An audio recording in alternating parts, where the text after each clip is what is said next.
Terima kasih Pak Kus. Bismillahirrahmanirrahim. Assalamualaikum warahmatullahi wabarakatuh.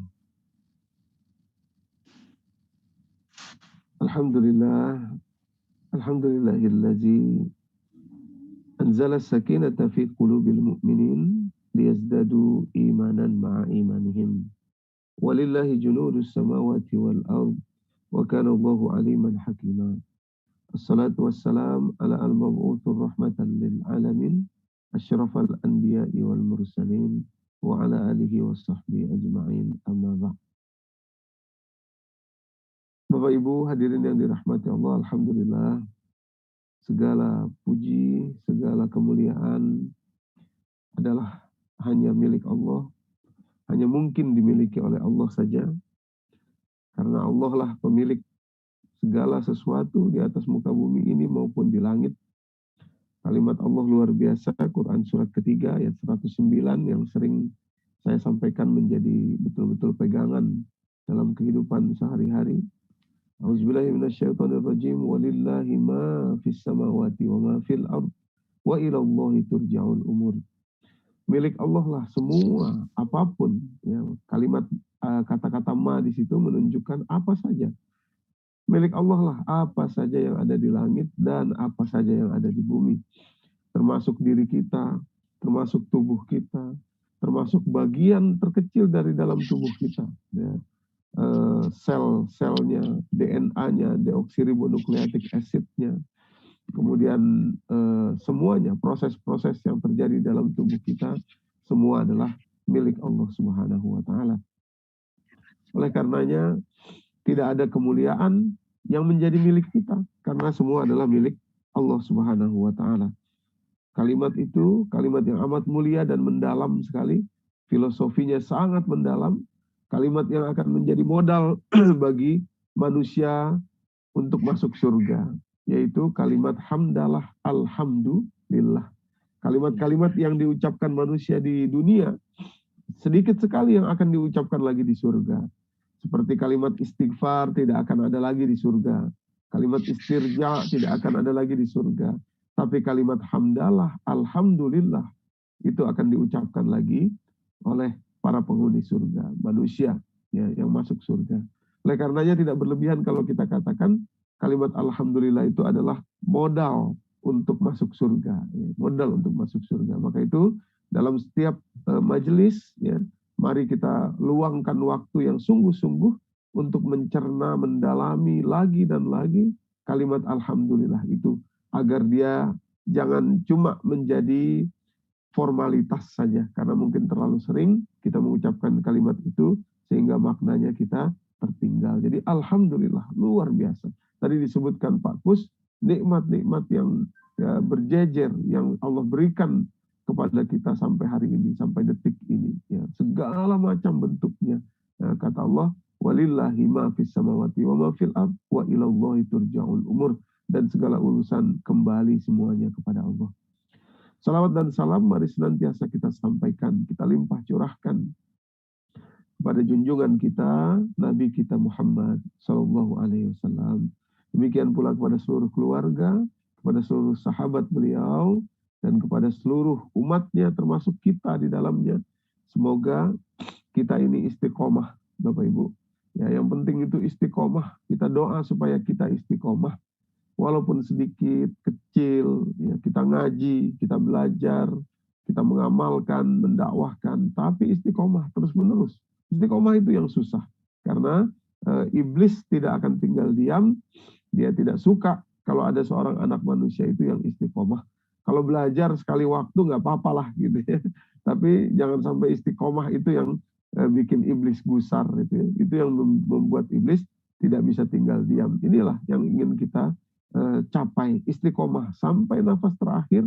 Kita terus belajar, terus mengamalkan, terus mendakwahkan nilai-nilai yang beliau Sallallahu Alaihi Wasallam, Rasulullah Sallallahu Alaihi Wasallam telah tinggalkan bagi kehidupan kita di atas dunia ini. Bapak Ibu yang dirahmati Allah, pada kesempatan pagi hari ini kita akan membahas surah Al-Bayyinah bagian yang kedua. Kenapa ada bagian yang kedua? Ini luar biasa. Saya berpikir keras betul ya sebelum jadi sudah dari pagi saya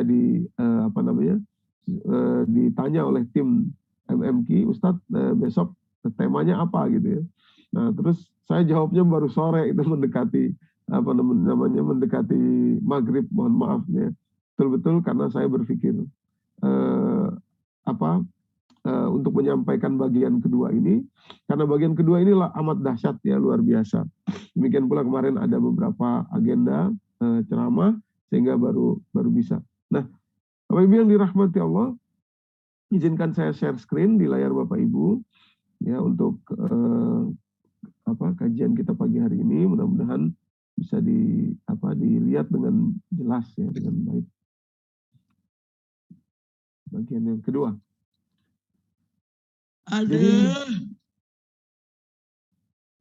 Jadi melihat pesan mendalam dari surah Al-Bayyinah ya. Bapak Ibu yang dirahmati Allah, salah satu keindahan Al-Qur'an ya, keindahan Al-Qur'an, the beauty of Al-Qur'an itu adalah keindahan sekaligus kekuatan ya. Jadi kadang-kadang yang namanya indah itu lemah. Tapi Al-Qur'an itu indah, kuat, dalam gitu. Dan solutif. Nah, itu luar biasa itu. Indah, dalam, kuat, dan solutif. Ya, 4 itu tuh. Itu kadang-kadang ada yang indah tapi tidak mendalam. Ada yang indah tapi tidak kuat. Ada yang kuat tapi tidak solutif. Nah, itu. Ini indah, mendalam, kuat, sekaligus solutif. Wah, luar biasa. Inilah Al-Qur'an, dan itu terdapat dalam pilihan diksi kata-kata yang dipakai oleh Al-Qur'an. Ya.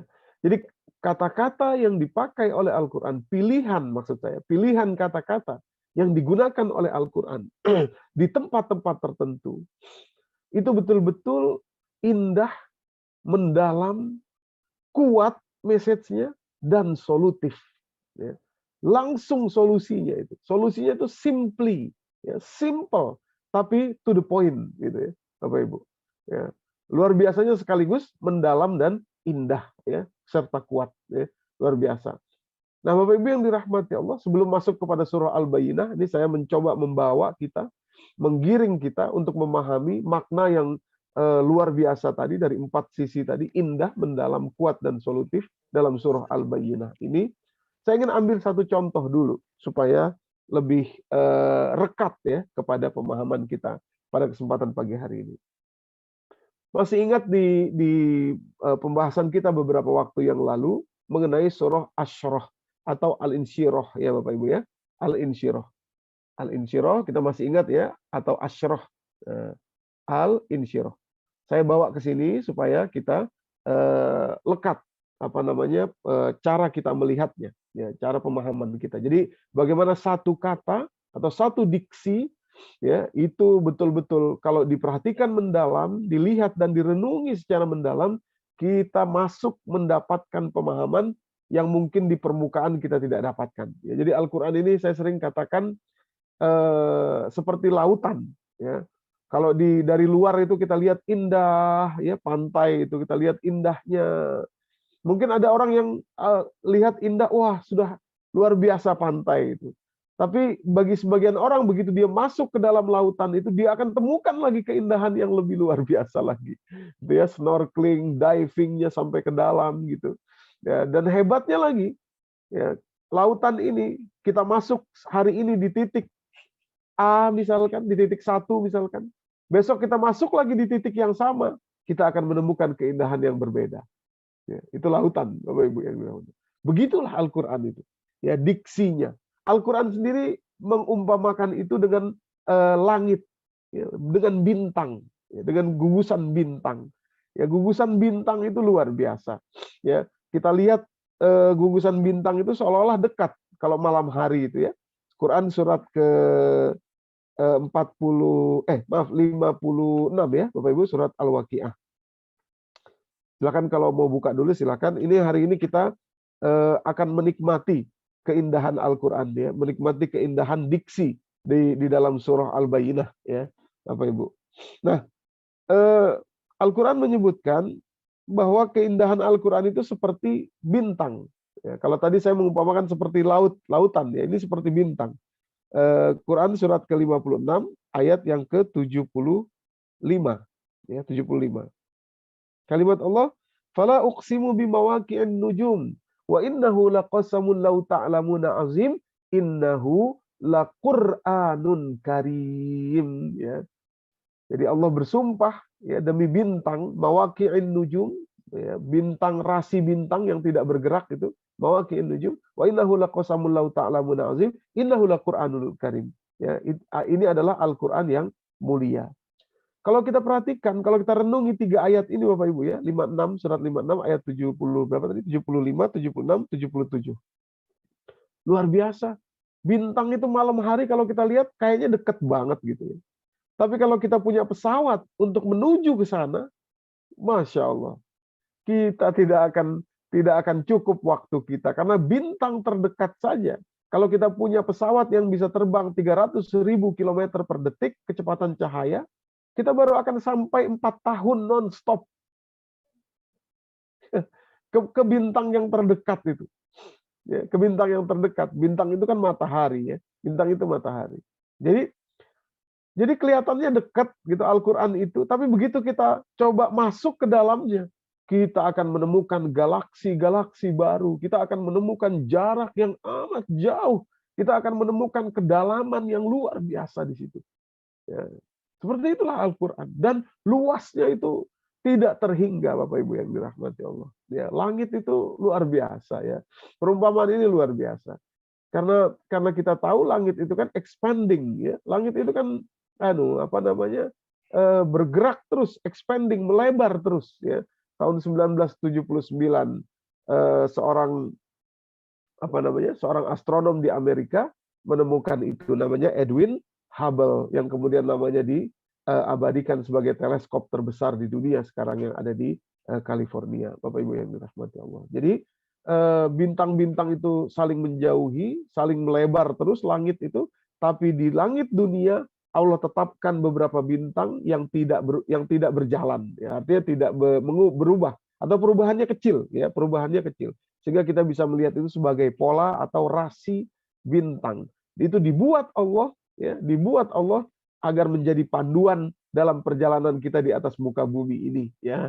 Jadi semua Google Map, Waze, ya, itu semua berdasarkan rasi bintang, ya, rasi bintang. Nah, demikian pula Al-Quran menjadi panduan pedoman kehidupan kita, seperti Google Map, seperti Waze dalam kehidupan kita, karena dia diumpamakan dalam perumpamaan yang sama oleh Allah Subhanahu wa taala sebagaimana bintang, sebagaimana langit yang kita pandang yang bisa kita pandang setiap malamnya, Bapak Ibu. Tapi itu memiliki kedalaman yang luar biasa. Kelihatannya aja dekat itu langit bintang itu, padahal jauhnya luar biasa ya, Bapak Ibu. Dalamnya luar biasa. Nah, begitu pula Al-Quran. Jadi pilihan katanya, diksinya, ya, itu mengandung keindahan, mengandung kedalaman yang luar biasa, kekuatan sekaligus, dan juga solusi yang langsung to the point. Nah, Bapak Ibu yang dirahmati Allah, sebelum masuk ke surah Al-Bayyinah, ya, saya membawa kita mengingat dulu surah Al-Insyirah sedikit saja. Saya ambil satu kata di dalam surah Al-Insyirah. Kita sudah pernah membahas itu, tapi kita ingin melihatnya lebih dalam, sehingga cara itu nanti kita pakai dalam surah Al-Bayyinah, melihat pola dalam surah Al-Bayyinah ini, dan kita akan menikmati insya Allah betapa keindahan Al-Quran. Bapak Ibu yang dirahmati Allah, dalam surah Al-Insyirah ada kata-kata wado'a. Ya, masih ingat ya? Jadi alam nashrah laka sadrak wa wada'na anka wizrak, ya. Wa wada'na anka wizrak. Kita sudah pernah membahas itu, dan kata Allah wa wada'na anka wizrak. Jadi alam nashrah laka sadrak, bukankah kami telah melapangkan dadamu untukmu? Wa wada'na anka wizrak pada ayat kedua, dan kami telah lepaskan, ya. Kalau di terjemahan artinya apa nih? Coba saya buka dulu ya. Terjemahan itu, bentar. Wa wada'na anka wizrak. Ini sudah kita bahas. Kita akan melihat lebih mendalam hari ini mengenai kata-kata wada'a. Jadi pilihan diksinya, ya, pilihan kalimatnya atau pilihan katanya. Wa wada'na anka wizrak, dan kami pun telah menurunkan, ya, bebanmu untukmu. Menurunkan kalimatnya, ya. Menurunkan. Sebentar. Ya, dan kami telah menurunkan bebanmu darimu. Ya, itu kalimat di dalam terjemahan yang saya pegang nih. Dan kami telah menurunkan bebanmu darimu. Nah, Bapak Ibu yang dirahmati Allah, inilah sebetulnya apa ya? PR kita umat Islam di Indonesia ini, karena pilihan kata di dalam bahasa Arab ini, dalam Al-Quran ini tidak main-main. Jadi kalau kita coba baca terjemahan saja nggak ada wow-nya itu. Dan kami telah menurunkan bebanmu untukmu. Padahal kata-kata wadoa, sekarang kita lihat bagaimana Al-Quran menggunakan kata-kata ini. Ya. Jadi caranya selalu begitu ya. Kita lihat bagaimana Al-Quran menggunakannya. Dari situ kita bisa mendapatkan apa maksud Allah memilih diksi itu. Nah, gitu ya. Apa maksud Allah memilih diksi itu? Nah, kata-kata wadoa, Bapak Ibu yang dirahmati Allah, ini luar biasa. Allah pakai di dalam Al-Quran itu untuk menunjukkan proses persalinan. Seorang ibu mengandung, proses persalinannya, proses melahirkannya, itu wadoa. Ya, wadoa. Ini di surah, ketika Al-Insyirah kita pernah bahas, sekarang kita melihatnya lebih dalam. Wadoa, sebentar, mohon izin. Ya, minum dulu.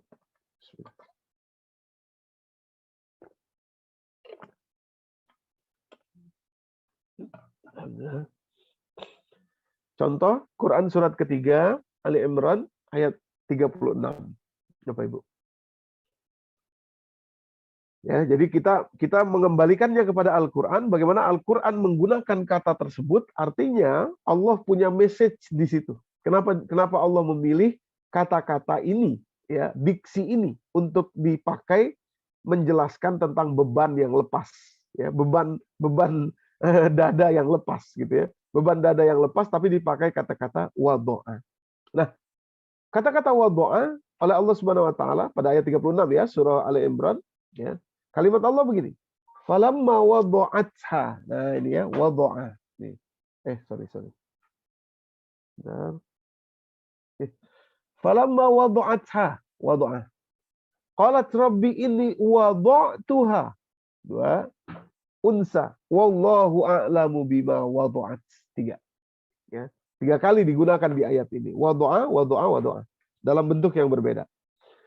Jadi kata Allah, ketika Hana, ibunda dari Siti Maryam melahirkan, setelah beliau menazarkan anaknya itu, kemudian ketika dilahirkan, ketika proses persalinan, ketika jabang bayi ini sudah keluar dari rahim beliau lihat, oh rupanya anaknya perempuan. Ya.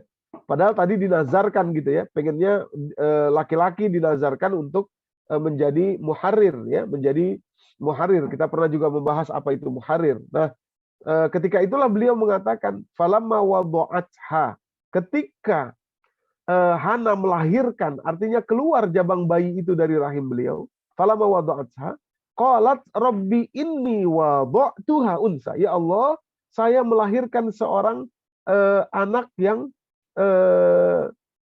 bukan perempuan, ya. Maksudnya bukan laki-laki, perempuan. Ini wadu'tuha unsa. Unsa itu perempuan. Ini wadu'tuha, oh ternyata ya Allah saya melahirkan anak perempuan. Kata Allah, wallahu a'lamu bima wadu'at. Allah tahu apa yang baru saja dilahirkan oleh Hana. Ya. Jadi wadu'a, Bapak Ibu yang dirahmati Allah, adalah proses persalinan. Proses jabang bayi keluar dari rahim seorang ibu, lepas dari rahim seorang ibu yang tadinya tubuhnya bersatu di dalam tubuhnya, menempel, ya, sekarang lepas, keluar. Itu wadu'a. Ya, wadu'a. Dan kalau kita renungi, luar biasa kalimat wadu'a yang Allah pakai dalam surah Al-Insyirah, Bapak Ibu yang dirahmati Allah. Jadi wa wada'na anka wizrak, ya, dan kami telah melepaskan bebanmu dari dirimu, seperti lahirnya seorang anak atau jabang bayi yang lepas dari rahim seorang ibu. Ini mendalam sekali, luar biasa pemahamannya, Bapak Ibu yang dirahmati Allah. Ya, rupanya begini. Saya terus terang saya berpikir keras bagaimana caranya bisa menyampaikan penjelasan ini supaya clear ya sampai ke dalam pemahaman kita. Jadi di dunia barat, Bapak Ibu yang dirahmati Allah,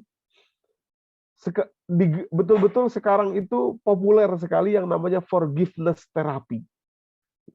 Forgiveness therapy. Terapi memaafkan. Ya. Nah, itu luar biasa. Terapi memaafkan. Jadi teramat banyak symptoms, penyakit-penyakit fisik yang memang betul-betul berasal dari emosi. Ya. Berasal dari emosi.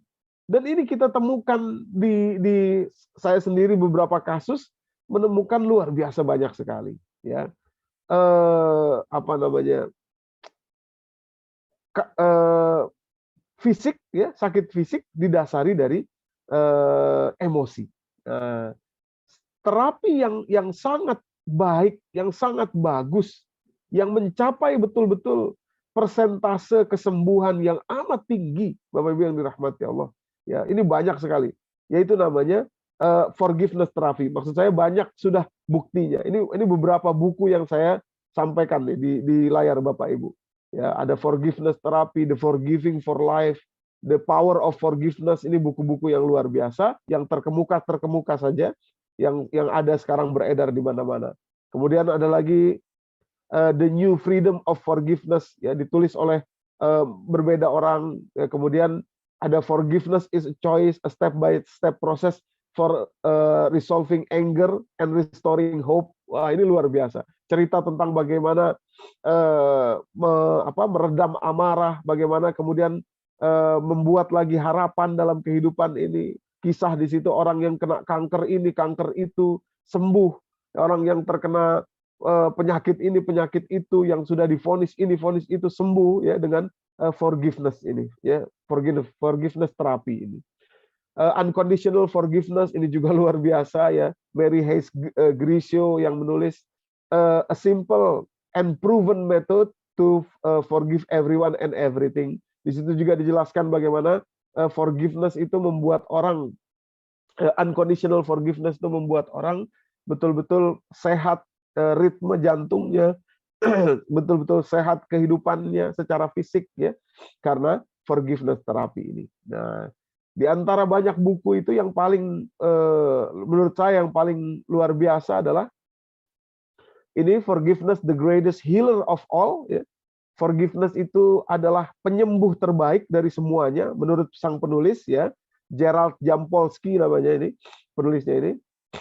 Ini luar biasa, Bapak Ibu yang dirahmati Allah. Forgiveness the greatest healer of all. Jadi memaafkan itu adalah penyembuh terbaik dari semuanya, itu, ya. Di situ banyak sekali dijelaskan bagaimana forgiving, ya, memaafkan itu menyembuhkan, ya, penyakit-penyakit yang luar biasa yang secara akal sehat, secara medis itu sulit untuk bisa sembuh, gitu, ya. Vonisnya luar biasa, sudah menakutkan, kanker ini, kanker itu, stadium itu, sembuh dengan forgiveness, ya, dengan forgiveness. Dan satu lagi yang juga luar biasa, ini New York Times bestseller ini, The Gift of Forgiveness, ya, Catherine Schwarzenegger, ya, tapi nggak ada hubungannya sama Arnold Schwarzenegger kayaknya ini, ya. Apa namanya? Juga luar biasa, inspiring stories from those who have overcome the unforgivable. Jadi cerita tentang orang-orang yang melampaui ketidakmampuan untuk memaafkan, dan benefit apa yang mereka raih setelah itu, ya, benefit apa yang mereka raih setelah itu. Jadi luar biasa. Belum lagi artikel-artikel, ya, ini coba saya share dulu artikel-artikel jurnal ilmiah, ya, tentang forgiveness ini. Ini saya ada beberapa yang saya baca-baca kemarin mengenai forgiveness. Artikel ilmiah, ya, Bapak Ibu. Saya ingin share saja kepada Bapak Ibu. Ini, nah ini jurnal ilmiah, ya, jurnal ilmiah berbagai macam di situ, ya, luar biasa. Forgiveness therapy. Ini National Library of Medicine milik Amerika, ya. Ini jurnal-jurnal yang bisa masuk atau di site, diambil, dimasukkan ke dalam situs ini sudah lolos verifikasi ilmiah yang tidak mudah tentunya, ya. Nah, ini ada satu artikel yang pembahasannya mengenai pembahasannya meta analisis, ya, analisis terhadap analisis, yaitu judulnya salah satunya adalah Forgiveness Therapy for the Promotion of Mental Well-being. Ya, jadi memaafkan itu adalah terapi untuk bisa mendapatkan mental well-being, jadi mental yang sehat, ya. Ini systematic review dan meta analisis. Nah, begitu juga ini abstraknya luar biasa, ditemukan sampel yang cukup banyak, ya, tentu saja karena sudah masuk ke sini artinya sudah cukup mewakili, ya. Jadi betul-betul jurnal ilmiah yang tidak main-main. Nah, kalau kita perhatikan ada similar artikel di situ, artikel yang sama, jurnal ilmiah yang sama yang juga sudah proven dan sudah diverifikasi. Wah, semuanya luar biasa. Psychological therapy for treatment post traumatic stress disorder in children and adolescents, ini ya, yang satu ini juga bicara tentang forgiveness, ya. Jadi trauma masa kecil dan itu hanya bisa dihilangkan dengan memaafkan, ya. Wah, macam-macam Bapak Ibu. Ini banyak sekali ini. Ya, itu. Kemudian forgiveness in context of divorce, ya. Wah, luar biasa. Bagaimana orang bercerai itu hanya bisa move on dengan memaafkan, ya, satu sama lain, ya. Kalau tidak bisa, dan itu berdampak kepada anak-anaknya yang dalam kehidupan mereka.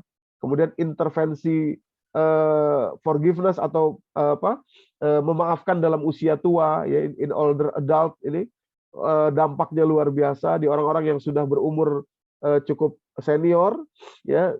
Mereka diminta untuk memaafkan, ya, memaafkan masa lalu, memaafkan ini, rupanya dampaknya luar biasa, ya. Di situ dijelaskan bagaimana tekanan darah dan lain sebagainya itu berubah, Bapak Ibu yang dirahmati Allah, setelah memaafkan. Nah, ini jurnal-jurnal yang tidak sedikit, ya, mengenai memaafkan. Nah, Bapak Ibu yang dirahmati Allah, kita kembali lagi, ya. Kita kembali lagi ke slide kita. Bentar. Nah, Bapak Ibu yang dirahmati Allah, ya. Tapi kalau membaca, ya, jurnal ilmiah berbagai macam itu, ya, buku-buku ini yang luar biasa ini, ya. Itu betul-betul sulit memaafkan itu. Susah banget gitu. Caranya macam-macam, mau dari sini, dari situ. Ada yang sekian puluh kali terapi, ada yang sekian kali ini, ada yang membuat rekayasa dibuat musiknya dulu, dibuat ini. Wah, sulit sekali. Tiba-tiba Al-Qur'an datang, bukan tiba-tiba sih sebenarnya, ya. Kemudian Al-Qur'an datang dengan satu pilihan kata yang membuat ini semua jelas dengan mudah. Satu saja kata itu, yaitu wado'a, ya.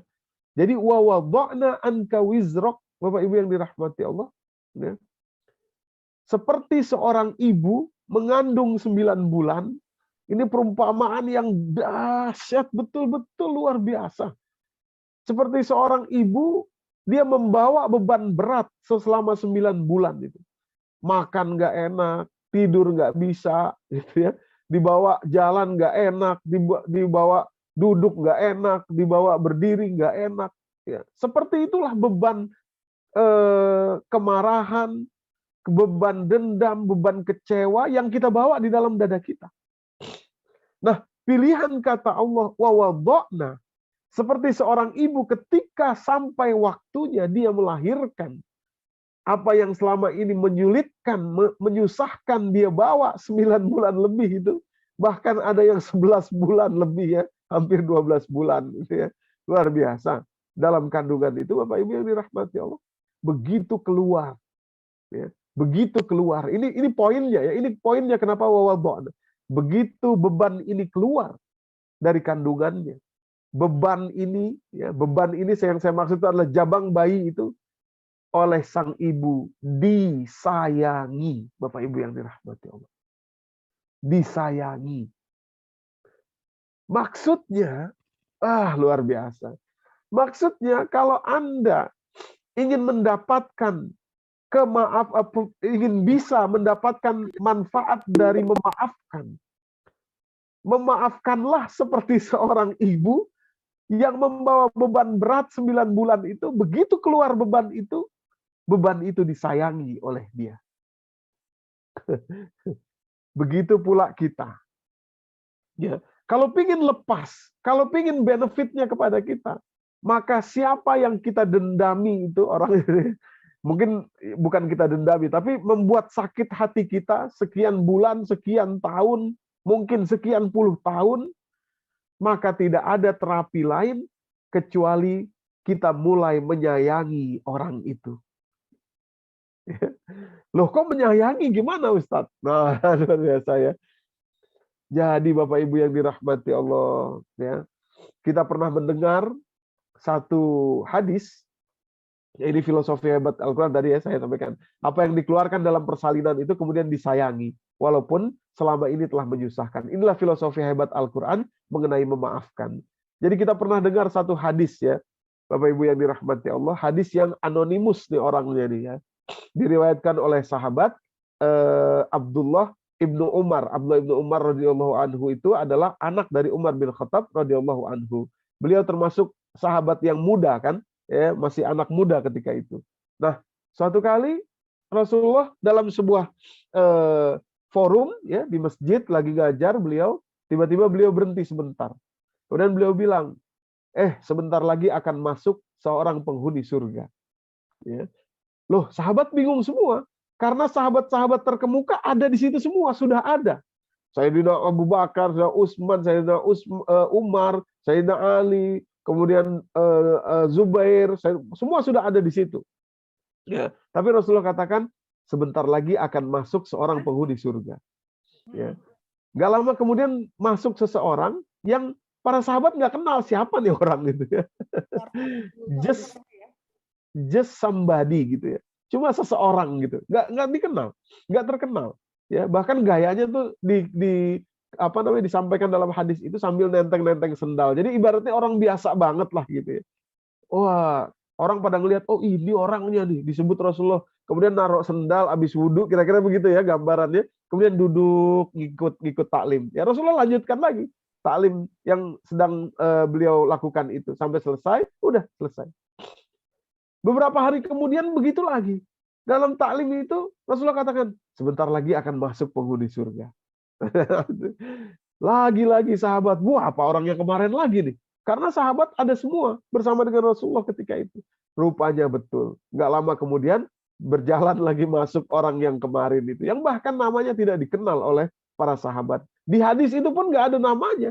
Anonimus dia itu. Beliau itu. Bapak Ibu yang dirahmati Allah. Dia saking luar biasanya, saking orang biasa banget lah gitu ya, bukan termasuk orang yang dikenal di kalangan para sahabat ya. 2 kali sampai 3 kali Bapak Ibu yang dirahmati Allah, sampai 3 kali. Nanti sebentar lagi akan masuk seorang penghuni surga, kata Rasulullah. Di kali yang ketiga itu, wah, akhirnya sahabat Abdullah bin Umar, anaknya Umar ibn Khattab radhiyallahu anhu, beliau penasaran, akhirnya beliau datang tuh ngikutin orang itu sampai ke rumahnya. Kita tahu ceritanya, beliau minta nginep dengan berbagai alasan, pengen tahu ini orang punya amal apa sih. 3 kali disebut Rasulullah, penghuni surga bentar lagi masuk, penghuni surga bentar lagi masuk, penghuni surga bentar lagi masuk gitu ya. Hebat banget ini orang, apa rahasianya gitu ya. Nah Bapak Ibu yang dirahmati Allah ya, rupanya begitu diobservasi oleh sahabat Abdullah bin Umar radhiyallahu anhu, nggak ada apa-apa. Sholat malamnya juga kadang sholat, kadang enggak. Gitu ya. Bangun juga kadang ikut sholat malam, kadang enggak ya, tapi sholat subuhnya ikut gitu ya kira-kira. Tapi amal-amal yang wajib saja. Puasa sunnah juga kadang puasa, kadang enggak dalam 3 hari itu ya Bapak Ibu. Nah akhirnya setelah 3 hari sahabat Abdullah ibnu Umar tidak menemukan apa-apa, akhirnya pamit pulang karena memang batas nginep itu adalah 3 hari di rumah orang itu ya. Kemudian disitulah beliau katakan, sebenarnya saya ini cuman nginep ini ya, minta nginep ini, saya sebenarnya pengen tahu ya, Bapak ini punya amal apa sih kok sampai oleh Rasulullah tuh disebut 3 kali penghuni surga bentar lagi masuk, penghuni surga bentar lagi masuk, 3 kali loh. Itu membuat kami semua itu geger. Apa Bapak punya amal apa? Saya lihat biasa-biasa aja. Sholat malam juga nggak gitu-gitu amat gitu, kemudian puasa sunnahnya juga nggak gitu-gitu amat, baca Qur'annya juga biasa-biasa saja. Apa Bapak punya amal apa? Bapak itu bilang, sahabat itu bilang, saya nggak punya amal apa-apa, biasa aja saya gitu ya, kira-kira begitu ya. Dia juga bingung, beliau juga bingung tuh ya, kenapa ini ya. Begitu ujung-ujung terakhir-terakhir beliau bilang, saya sih punya kebiasaan katanya. Yang sudah saya lakukan memang dari dulu. Tapi saya nggak tahu apakah itu yang menjadi pertanyaan Anda, kata si Bapak tadi itu. Kata Abdullah bin Umar, apa itu Pak? Gitu ya. Apa itu? Kebiasaan apa yang Bapak lakukan itu? Nah, dia bilang, sebelum tidur, katanya itu, saya nggak bisa tidur sebelum saya memaafkan dulu semua orang. Sebelum saya memaafkan dulu semua orang. Baik yang hari itu saya ketemui, yang membuat hati saya nggak enak, ya, atau yang telah lalu, yang telah dulu. Pokoknya saya pengen tidur dalam kondisi saya sudah memaafkan semuanya. Masya Allah, begitu dijelaskan oleh si bapak yang anonimus ini, sahabat yang anonimus ini, yang sampai hari ini tidak diketahui namanya siapa itu, ya, Bapak Ibu yang dirahmati Allah, sahabat Abdullah bin Umar radhiyallahu anhuma langsung mengatakan, itu agak mahal, 8,5 apa berapa gitu ya? Ya, beliau langsung mengatakan, inilah Pak amal yang Bapak punya, yang membuat Bapak menjadi penghuni surga jauh sebelum Bapak wafat. Ya, terima kasih. Saya akan mencontoh amal ini, Bapak Ibu. Memaafkan, ya, sebelum tidur setiap hari, luar biasa itu, luar biasa. Ya, mohon maaf nih saya ambil sedikit ini ya. Saya tidak ada maksud sama sekali ingin mempromosikan tertentu apa, tidak ada sama sekali. Tapi wali kota Bandung yang baru saja wafat kemarin itu, Mang Odet itu bagus menjadi contoh bagi kita. Semua orang tahu beberapa yang beliau punya, yaitu anaknya 7 hafizoh Quran semua, mantu-mantunya hafiz Quran juga gitu ya.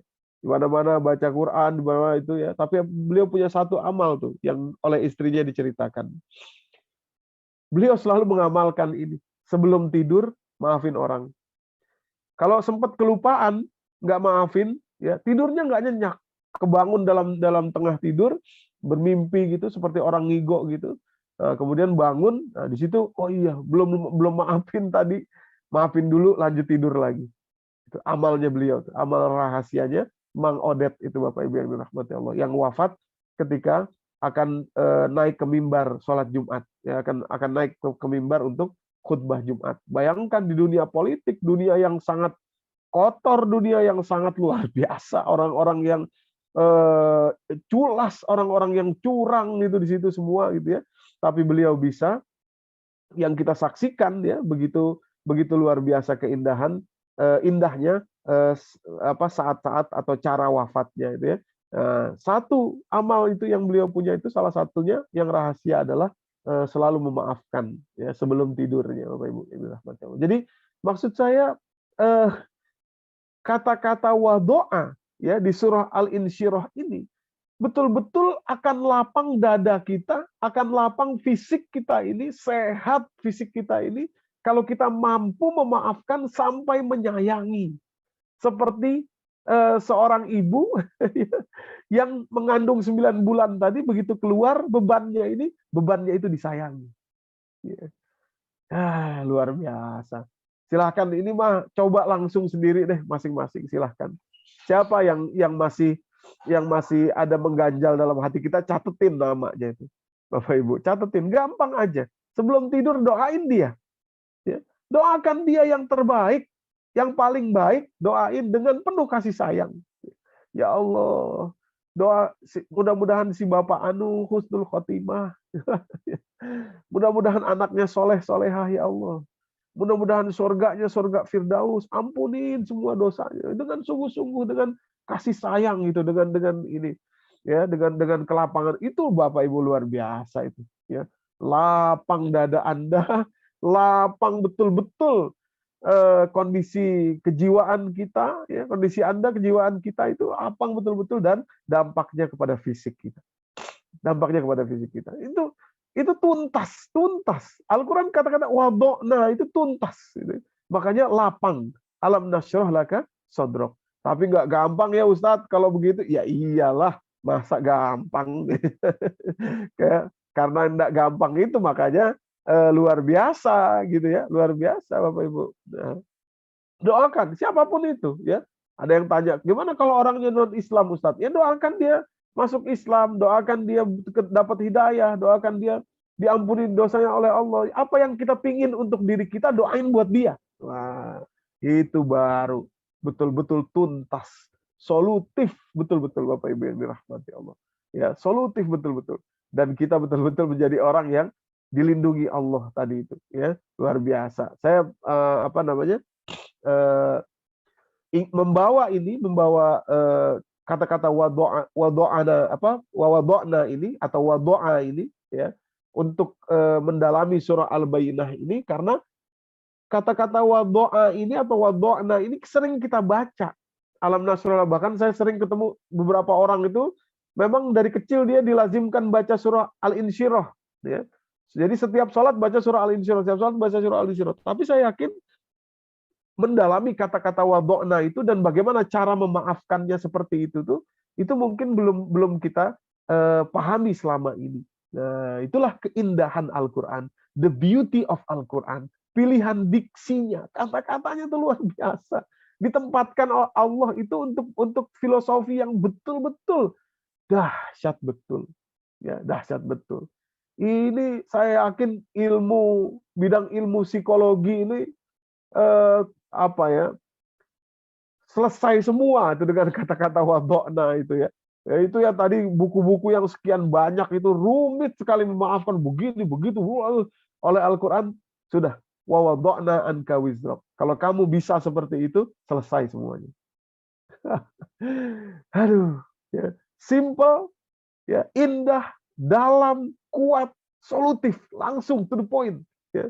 Langsung masuk ke intinya. Langsung menyelesaikan semuanya. Ya, langsung menyelesaikan semuanya. Tinggal menyisakan kepada kita, apakah kita mau menjalaninya atau tidak. Sudah begitu aja Al-Quran. Ya, luar biasa. Luar biasa. Kalau kita jalani, benefitnya untuk kita. Ya, kalau kita lakukan, benefitnya untuk kita. Ya, contohnya sudah banyak. Ya, Bapak Ibu yang dirahmati Allah. Ya, wawado'na. Hanya satu kata. Ya, satu kata. Wawado'a. Ya, wado'a.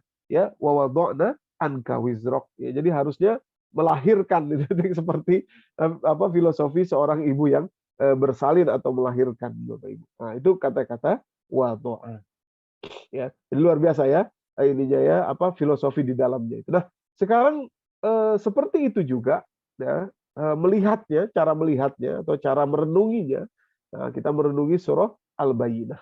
Nah, ya, jadi ini kesimpulan tadi, semakin memaafkan ya sama dengan semakin menyayangi, sama dengan semakin bahagia. Kita yang bahagia, mental yang kuat dan stabil. Ya. Jadi ada orang bilang, saya sudah maafkan Ustadz, tapi kok rasanya masih ada ini ya, kalau ketemu nggak mau deh gitu. Kalau ini nggak mau, itu belum wawado'na berarti itu. Ya, kalimat Allah kan wawado'na. Kalau ingin lapang dada kita wawado'na anka wizrak. Menyayangi, luar biasa ya, disayangi ya. Justru yang paling menyakiti itu yang disayangi gitu ya. Justru disayangi dengan doa, disayangi dengan kalau memang harus berjumpa dengan baik, dengan ya gimana layaknya seorang menyayangi lah gitu ya. Aduh, luar biasa ya. Berat Bapak Ibu. Tapi itulah keindahan Al-Qur'an. Nah, sekarang kita ke surah Al-Bayyinah, Bapak Ibu. Cara melihatnya seperti tadi ya, pilihan-pilihan diksi atau kata-kata yang Allah pilih dalam ayat ini akan terkuak ya, kedalaman makna di dalamnya, keindahannya ya, kekuatannya serta solusinya ya. Nah, pertama kata-kata bayyinah. Kalau Ibu perhatikan surah Al-Bayyinah ini ya, ini luar biasa karena surah ini namanya sendiri Al-Bayyinah, bukti nyata. Yang Allah ajarkan kepada kita dalam surah ini ya, yang mungkin selama ini belum kita pahami adalah cara Allah, dan juga bisa kita ambil cara itu untuk membuat bukti yang nyata. Ya. yaitu metode konfrontasi, Bapak Ibu yang dirahmati Allah. Dalam surah Al-Bayyinah ini passage-nya ya, atau alurnya ya, adalah alur konfrontasi. Konfrontasi. Dan ini luar biasa ya. Apalagi kalau ada Bapak Ibu semua yang bergerak di bidang hukum misalkan, seorang pengacara atau seorang ini ya, itu bukti nyata adalah konfrontasi, membandingkan satu dengan yang lainnya, apple to apple istilahnya, ya, data to data istilahnya, ya. Itulah konfront, dan itulah yang meyakinkan, ya. Meyakinkan. Inilah yang sampaikan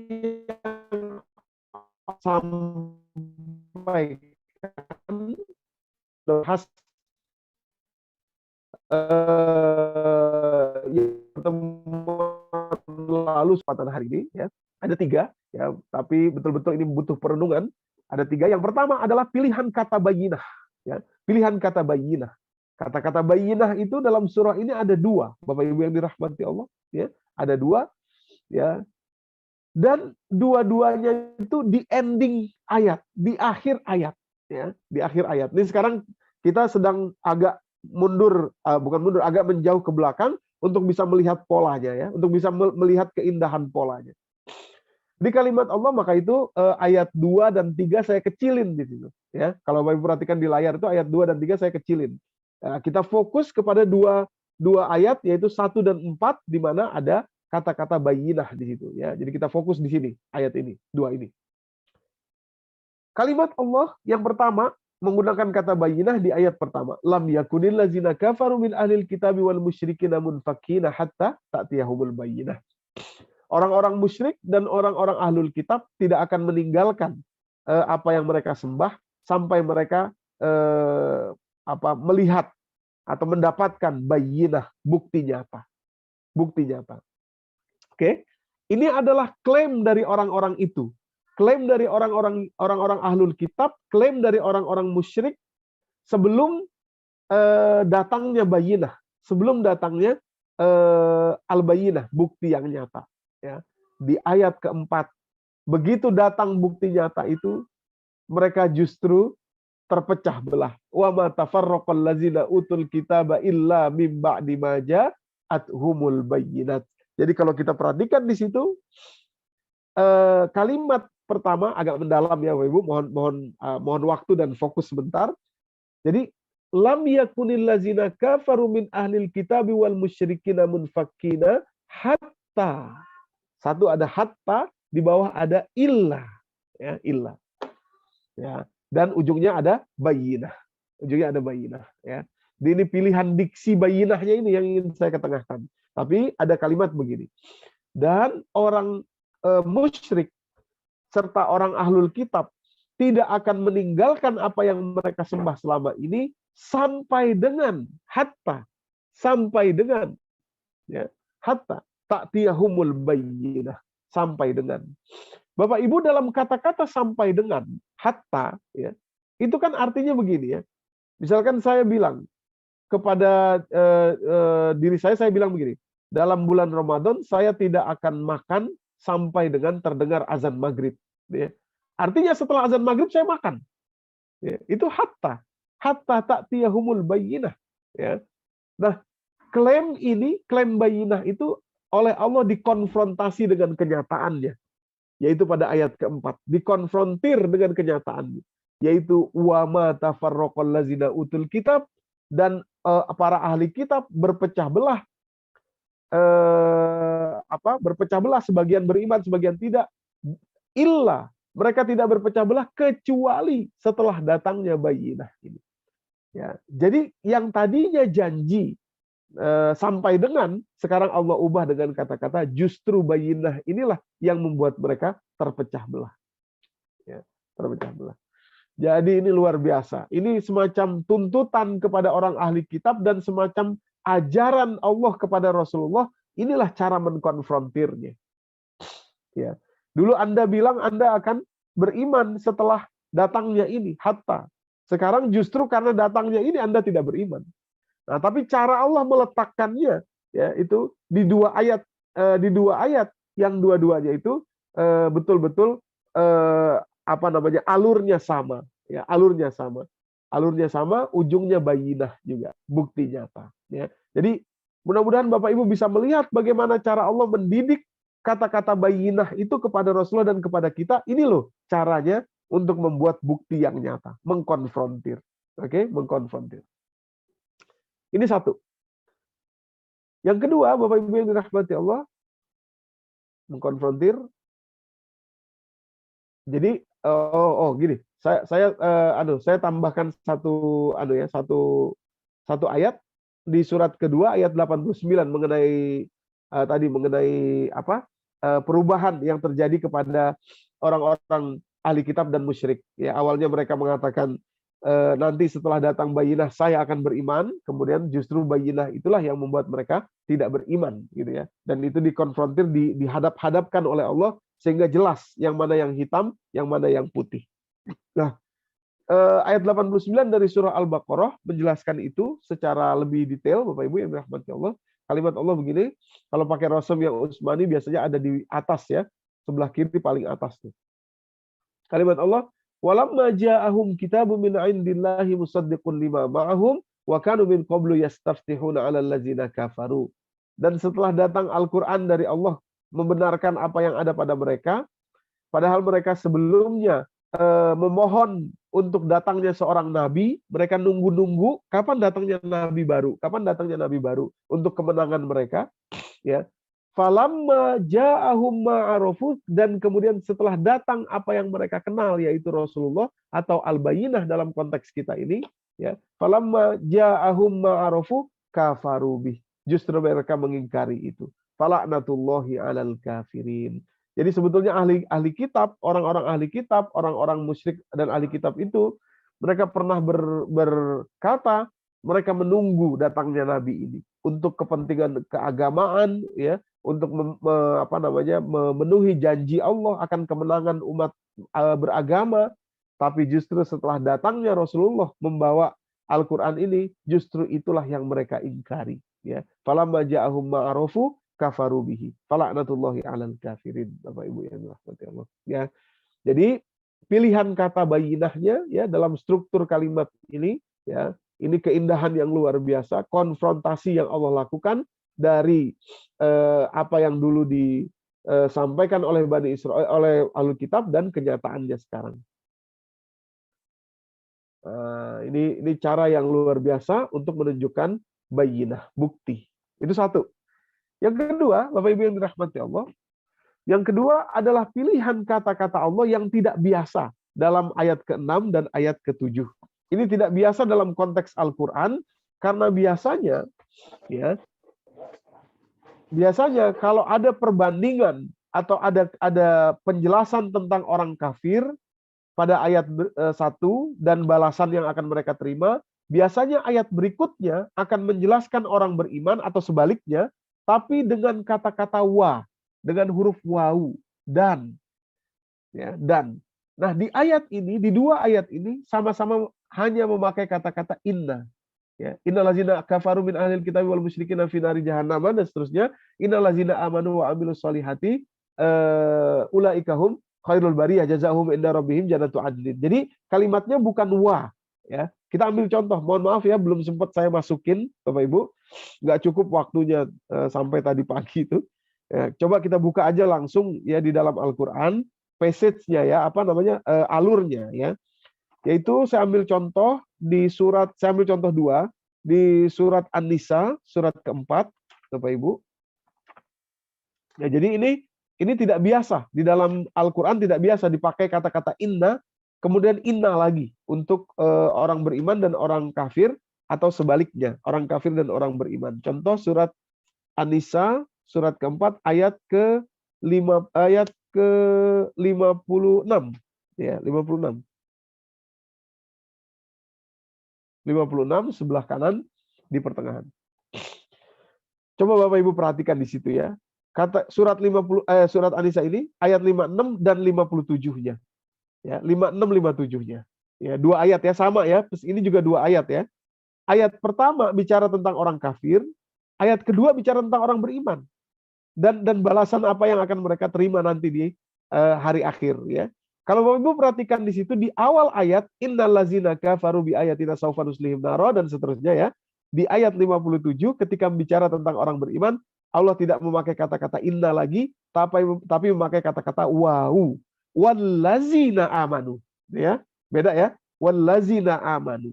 Jadi semacam ada kesinambungan dari ayat 56 dan 57 karena memang kisahnya atau temanya satu tema. Ya, ini kebiasaan Al-Quran, kebiasaan cara metodenya begitu. Selalu kalau membandingkan antara orang beriman, orang kafir, ya biasanya selalu innallazina amanu, misalkan orang beriman duluan. Nah, berikutnya orang kafir pakai wau. Sebaliknya gitu juga. Nah, dalam ayat ini orang kafir duluan, 56-nya. Innallazina kafaru bi ayatina saufa nuslihim nar. Kullama narijat juludum badalnahum juludan ghayraha liyazuqul azab innallaha kana azizan hakima. Tapi berikutnya wallazina amanu wa amilus solihati sanudkhiluhum jannatin tajri min tahtihal anharu khalidina fiha abada lahum fiha azwajun mutahharatu wa nudkhiluhum zillan zalila, ya.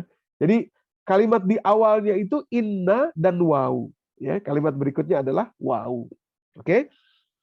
Sekarang kita ambil contoh yang kedua, ya. Ingin menunjukkan pola yang seperti itu, ya. Yaitu surah Al-Baqarah, Bapak Ibu, di awal-awal ini banyak nih polanya. Ini kita ambil beberapa saja. 2, mungkin nanti kalau ini 3, ya, tapi kita ambil yang kedua dulu, yaitu surah Al-Baqarah ayat yang ke sebentar. Oh, langsung aja di depan, paling di depan aja, yaitu innallazina ntar kita ambil saja yang ini. Bentar ya Bapak Ibu. Nah, ini dia.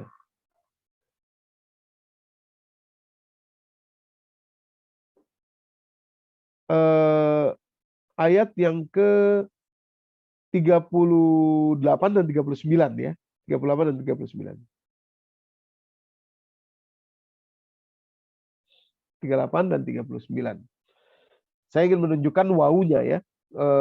Huruf wawunya yang itu adalah kesinambungan antara ayat sebelumnya dan ayat berikutnya, 38 dan 39. Di kalimat Allah begini, Qul nahbitu minha jami'a fa imma ya'tiyannakum minni hudan faman tabi'a hudaya fala khaufun 'alaihim wa lahum yahzanun, ya. Adapun orang yang mengikuti ini di penggal terakhirnya tuh yang mengikuti petunjuk kami, maka dia tidak akan mendapati rasa takut dan rasa sedih. Nah, kalimat berikutnya wallazina kafaru wa kazzabu bi ayatina ulaika ashabun nari hum fiha khalidun. Jadi dibandingkan antara di 38 orang yang beriman mengikuti petunjuk Allah dan orang kafir yang tidak mengikuti petunjuk Allah. Tapi ayat 38 dan ayat 39, ya, seolah berkesinambungan dengan menggunakan huruf wau di dalamnya, ya. Wau. Ya, huruf wau.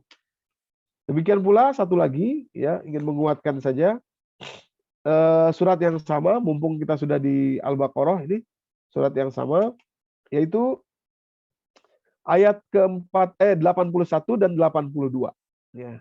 81 82. Tadi 38 39, ya, sekarang 81 82. Demikian pula menggunakan huruf wau, perbandingan juga, ya, perbandingan juga. Kalimat Allah 81 82. Bala man kassaba sayyi'atan wa ahatat bihi khati'atuhu faulaika ashabun nari hum fiha khalidun. Nah, ini diawali dari orang yang ashabun nar. Jadi orang yang tenggelam di dalam keburukan-keburukan yang dia lakukan, maka mereka adalah ashabun nari hum fiha khalidun. Nah, pada ayat berikutnya orang yang beriman, ya, dibandingkan wallazina amanu, lagi-lagi menggunakan huruf waw.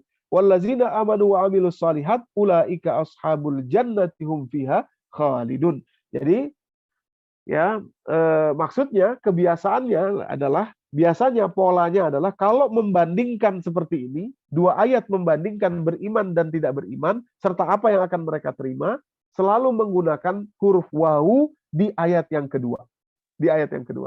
Tapi kali ini, Bapak Ibu yang dirahmati Allah, di ayat yang keduanya, di ayat berikutnya, ya, dalam perbandingan itu dua ayat, ayat pertama dibandingkan, kemudian ayat kedua itu biasanya selalu wawu, tapi di surat Al-Bayyinah ini sama. Ya, tidak menggunakan kata-kata, tidak menggunakan huruf waw, tapi sama. Innal lazina amanu, innal lazina kafaru. Yang saya maksud sama itu adalah innal lazinya. Ya, innal lazina amanu, innal lazina kafaru. So, yang pakai waw tadi kita bisa pahami bahwa ada kontinuitas di situ. Ada satu scene, ada satu gambar yang sama yang menunjukkan dua golongan itu. Di surat Al-Bayyinah ini seolah-olah gambarnya dua, diperbandingkan, diperhadapkan, ya, dikonfrontasi oleh Allah Subhanahu wa taala. Perbedaannya, ya.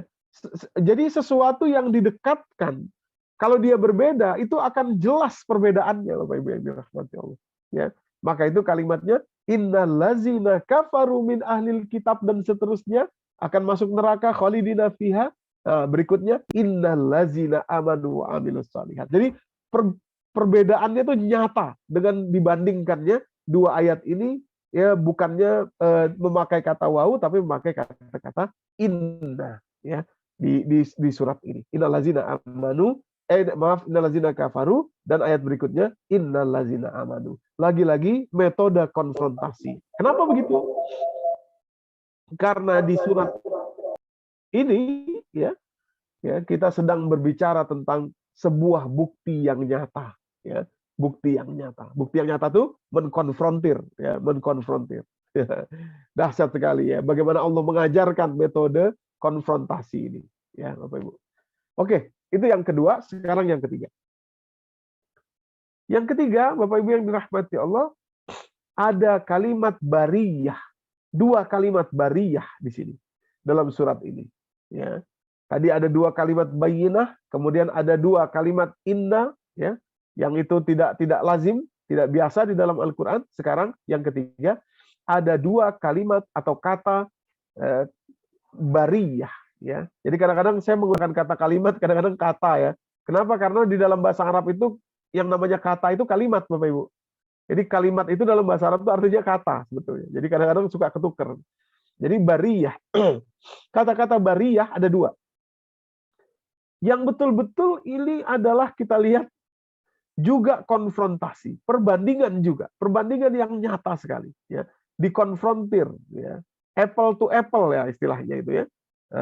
Jadi di ayat ke-6 dan ayat ke-7, ayat ke-6 syarrul bariyah, ayat ke-7 khairul bariyah.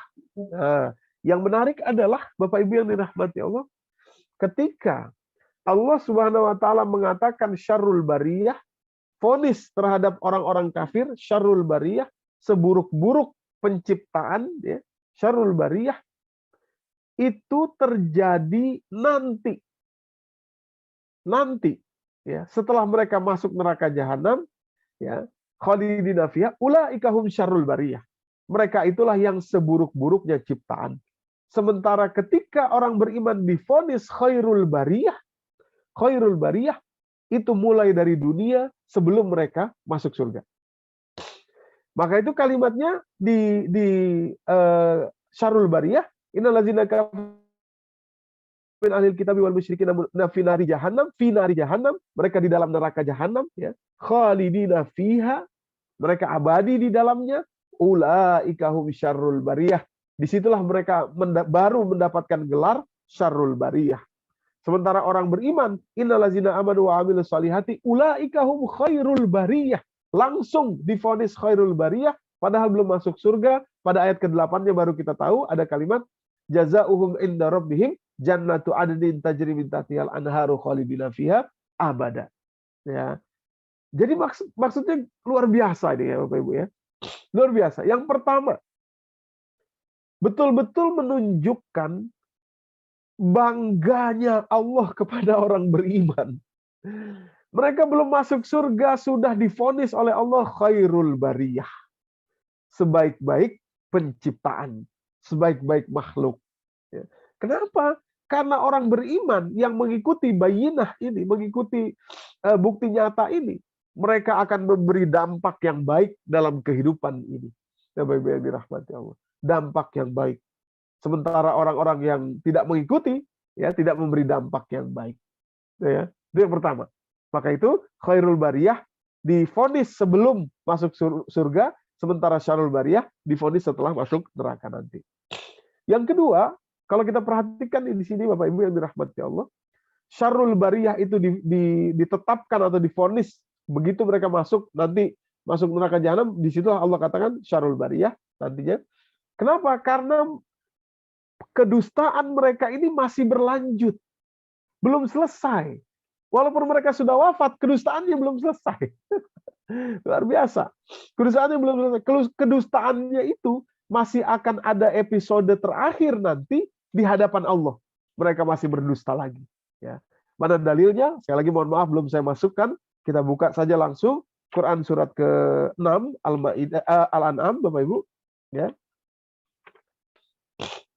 Silahkan buka Al-An'am. Ini banyak sekali ya. Ini banyak sekali yang seperti ini di dalam Al-Quran. Tapi kita ambil satu saja. Yaitu surat ke-6, surat Al-An'am. Ayat yang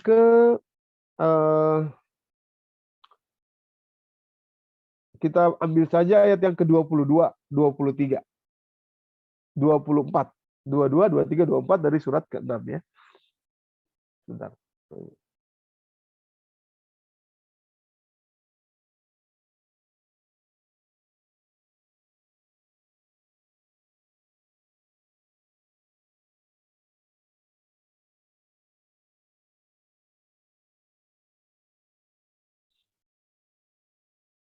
Baik. 22, 23, 24 dari surat Al-An'am ya, Bapak Ibu.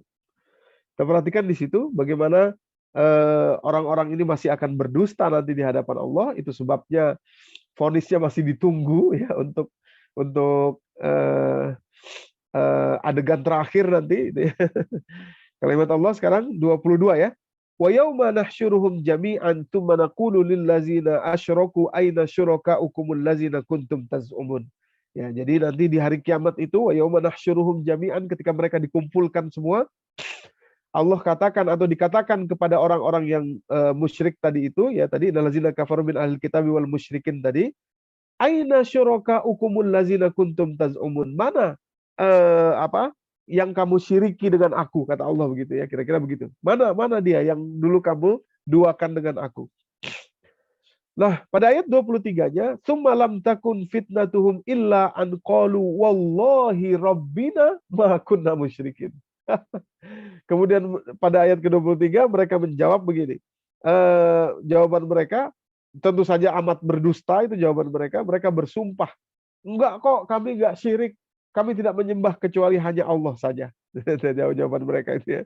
Ya, kemudian mereka menjawab, kalau di dalam terjemahan dijelaskan, kemudian tidaklah ada jawaban bohong mereka kecuali mengatakan, "Demi Allah Tuhan kami, tidaklah kami mempersekutukan Engkau." Ya, itu kalimat mereka di neraka nanti. Jadi mereka masih melakukan lagi kebohongan itu. Ya, maka itu vonisnya belum keluar karena masih akan ada lagi one final sin yang akan mereka lakukan. Ya, dosa-dosa yang akan mereka lakukan lagi. Maka pada ayat ke-24-nya, unzur kaifa kadzabu ala anfusihim wa dhalla anhum ma kanu yaftarun. Lihatlah bagaimana mereka melakukan kebohongan mereka ya terhadap diri mereka sendiri. Mereka bohong terhadap diri mereka sendiri. Kenapa? Karena Allah yang nggak bisa dibohongi. Ya, Allah nggak bisa dibohongi. Tapi bukan hebat ya. Dahsyatnya adalah bahwa pilihan kata bariyah itu disematkan nanti. Syarrul bariyah itu nanti. Kenapa? Karena masih menunggu ini final act ini ya, wrong deed ya, ini ya, perlakuan dosa yang terakhir ini, yaitu berdusta nanti di hadapan Allah ini, Bapak Ibu yang dirahmati Allah. Orang-orang musyrik ini ya, orang-orang ahli kitab dan musyrikin ini ya, demikian pula ahli kitab di dalam satu paket itu ya.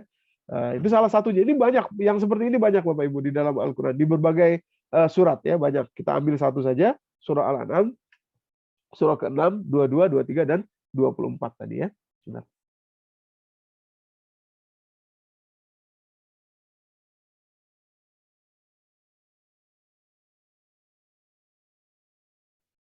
Baik. Itu alasan yang kedua, ya. Kenapa Syarrul Bariyah itu di awal, Khairul Bariyah itu di awal, Syarrul Bariyah itu nanti di akhir, Bapak Ibu yang dirahmati Allah. Ya. Innallazina amanu wa 'amilus solihati ulaika hum khairul bariyah. Sementara Syarrul Bariyah itu nanti di akhir, ya. Karena mereka akan berdusta sekali lagi, dan disitulah kemudian vonis mereka ditetapkan, yaitu Syarrul Bariyah. Syarrul Bariyah. Nah, alhamdulillah. Bapak Ibu yang dirahmati Allah, ya, inilah cara, ya, Allah membuat alur dalam surah Al-Bayyinah ini, ya, konfrontasi, ya, dihadap-hadapkan, gitu ya. Apple to apple istilahnya kalau kita sekarang mengenal itu, atau data to data adalah bukti nyata atau bayyinah. Jadi pola yang seperti ini, ya, disampaikan dalam surah yang menjelaskan tentang bukti nyata. Jadi cara membuat bukti nyata itu seperti itu. Itu konfrontasi, menghadap-hadapkan antara satu dengan satu, sehingga terlihat perbedaannya, sehingga terlihat kebenarannya, ya. Jadi bukan hanya isinya, tapi polanya, caranya yang Allah tetapkan itu, ya, di dalam surah bukti nyata, ya, Allah menetapkan cara atau mengemukakan cara untuk mendapatkan sebuah bukti nyata, yaitu konfrontasi, ya, apple to apple, data to data, gitu ya. Nah, itulah bukti nyata, Bapak Ibu yang dirahmati Allah. Jadi betul-betul apa ya? Betul-betul kita bisa melihat tangan Allah di sini, ya. Kita bisa melihat intervensi Allah di sini, ya. Betul-betul kecerdasan yang luar biasa. Betul-betul meta analisis, analisis terhadap analisis, nah, itu ya, meta analisis, ya, luar biasa dalam surah Al-Bayyinah ini, Bapak Ibu. Oke, saya pikir itu saja yang bisa kita sampaikan pada kesempatan pagi hari ini. Kita melihat keindahan Al-Quran dalam surah Al-Bayyinah ini dari tiga pola yang Allah tetapkan dalam surah Al-Bayyinah ini. Tadi ada yang pertama adalah bayyinahnya, ya, kata-kata bayyinah itu sendiri. Yang kedua pilihan kata inna, ya, dalam dalam ayat ke-6 dan ke-7 yang tidak lazim sebagaimana biasanya, ya, menggunakan huruf wawu atau kesinambungan. Sekarang menggunakan inna, ya, atau konfrontasi, menunjukkan perbedaan. Dan terakhir adalah Syarrul Bariyah serta Khairul Bariyah. Dua-duanya memakai kata bariyah walaupun berbeda, tapi pilihannya Syarrul Bariyah ditetapkan belakangan, Khairul Bariyah ditetapkan mulai saat di dunia ini. Demikian Bapak Ibu yang dirahmati Allah, mudah-mudahan memberikan manfaat.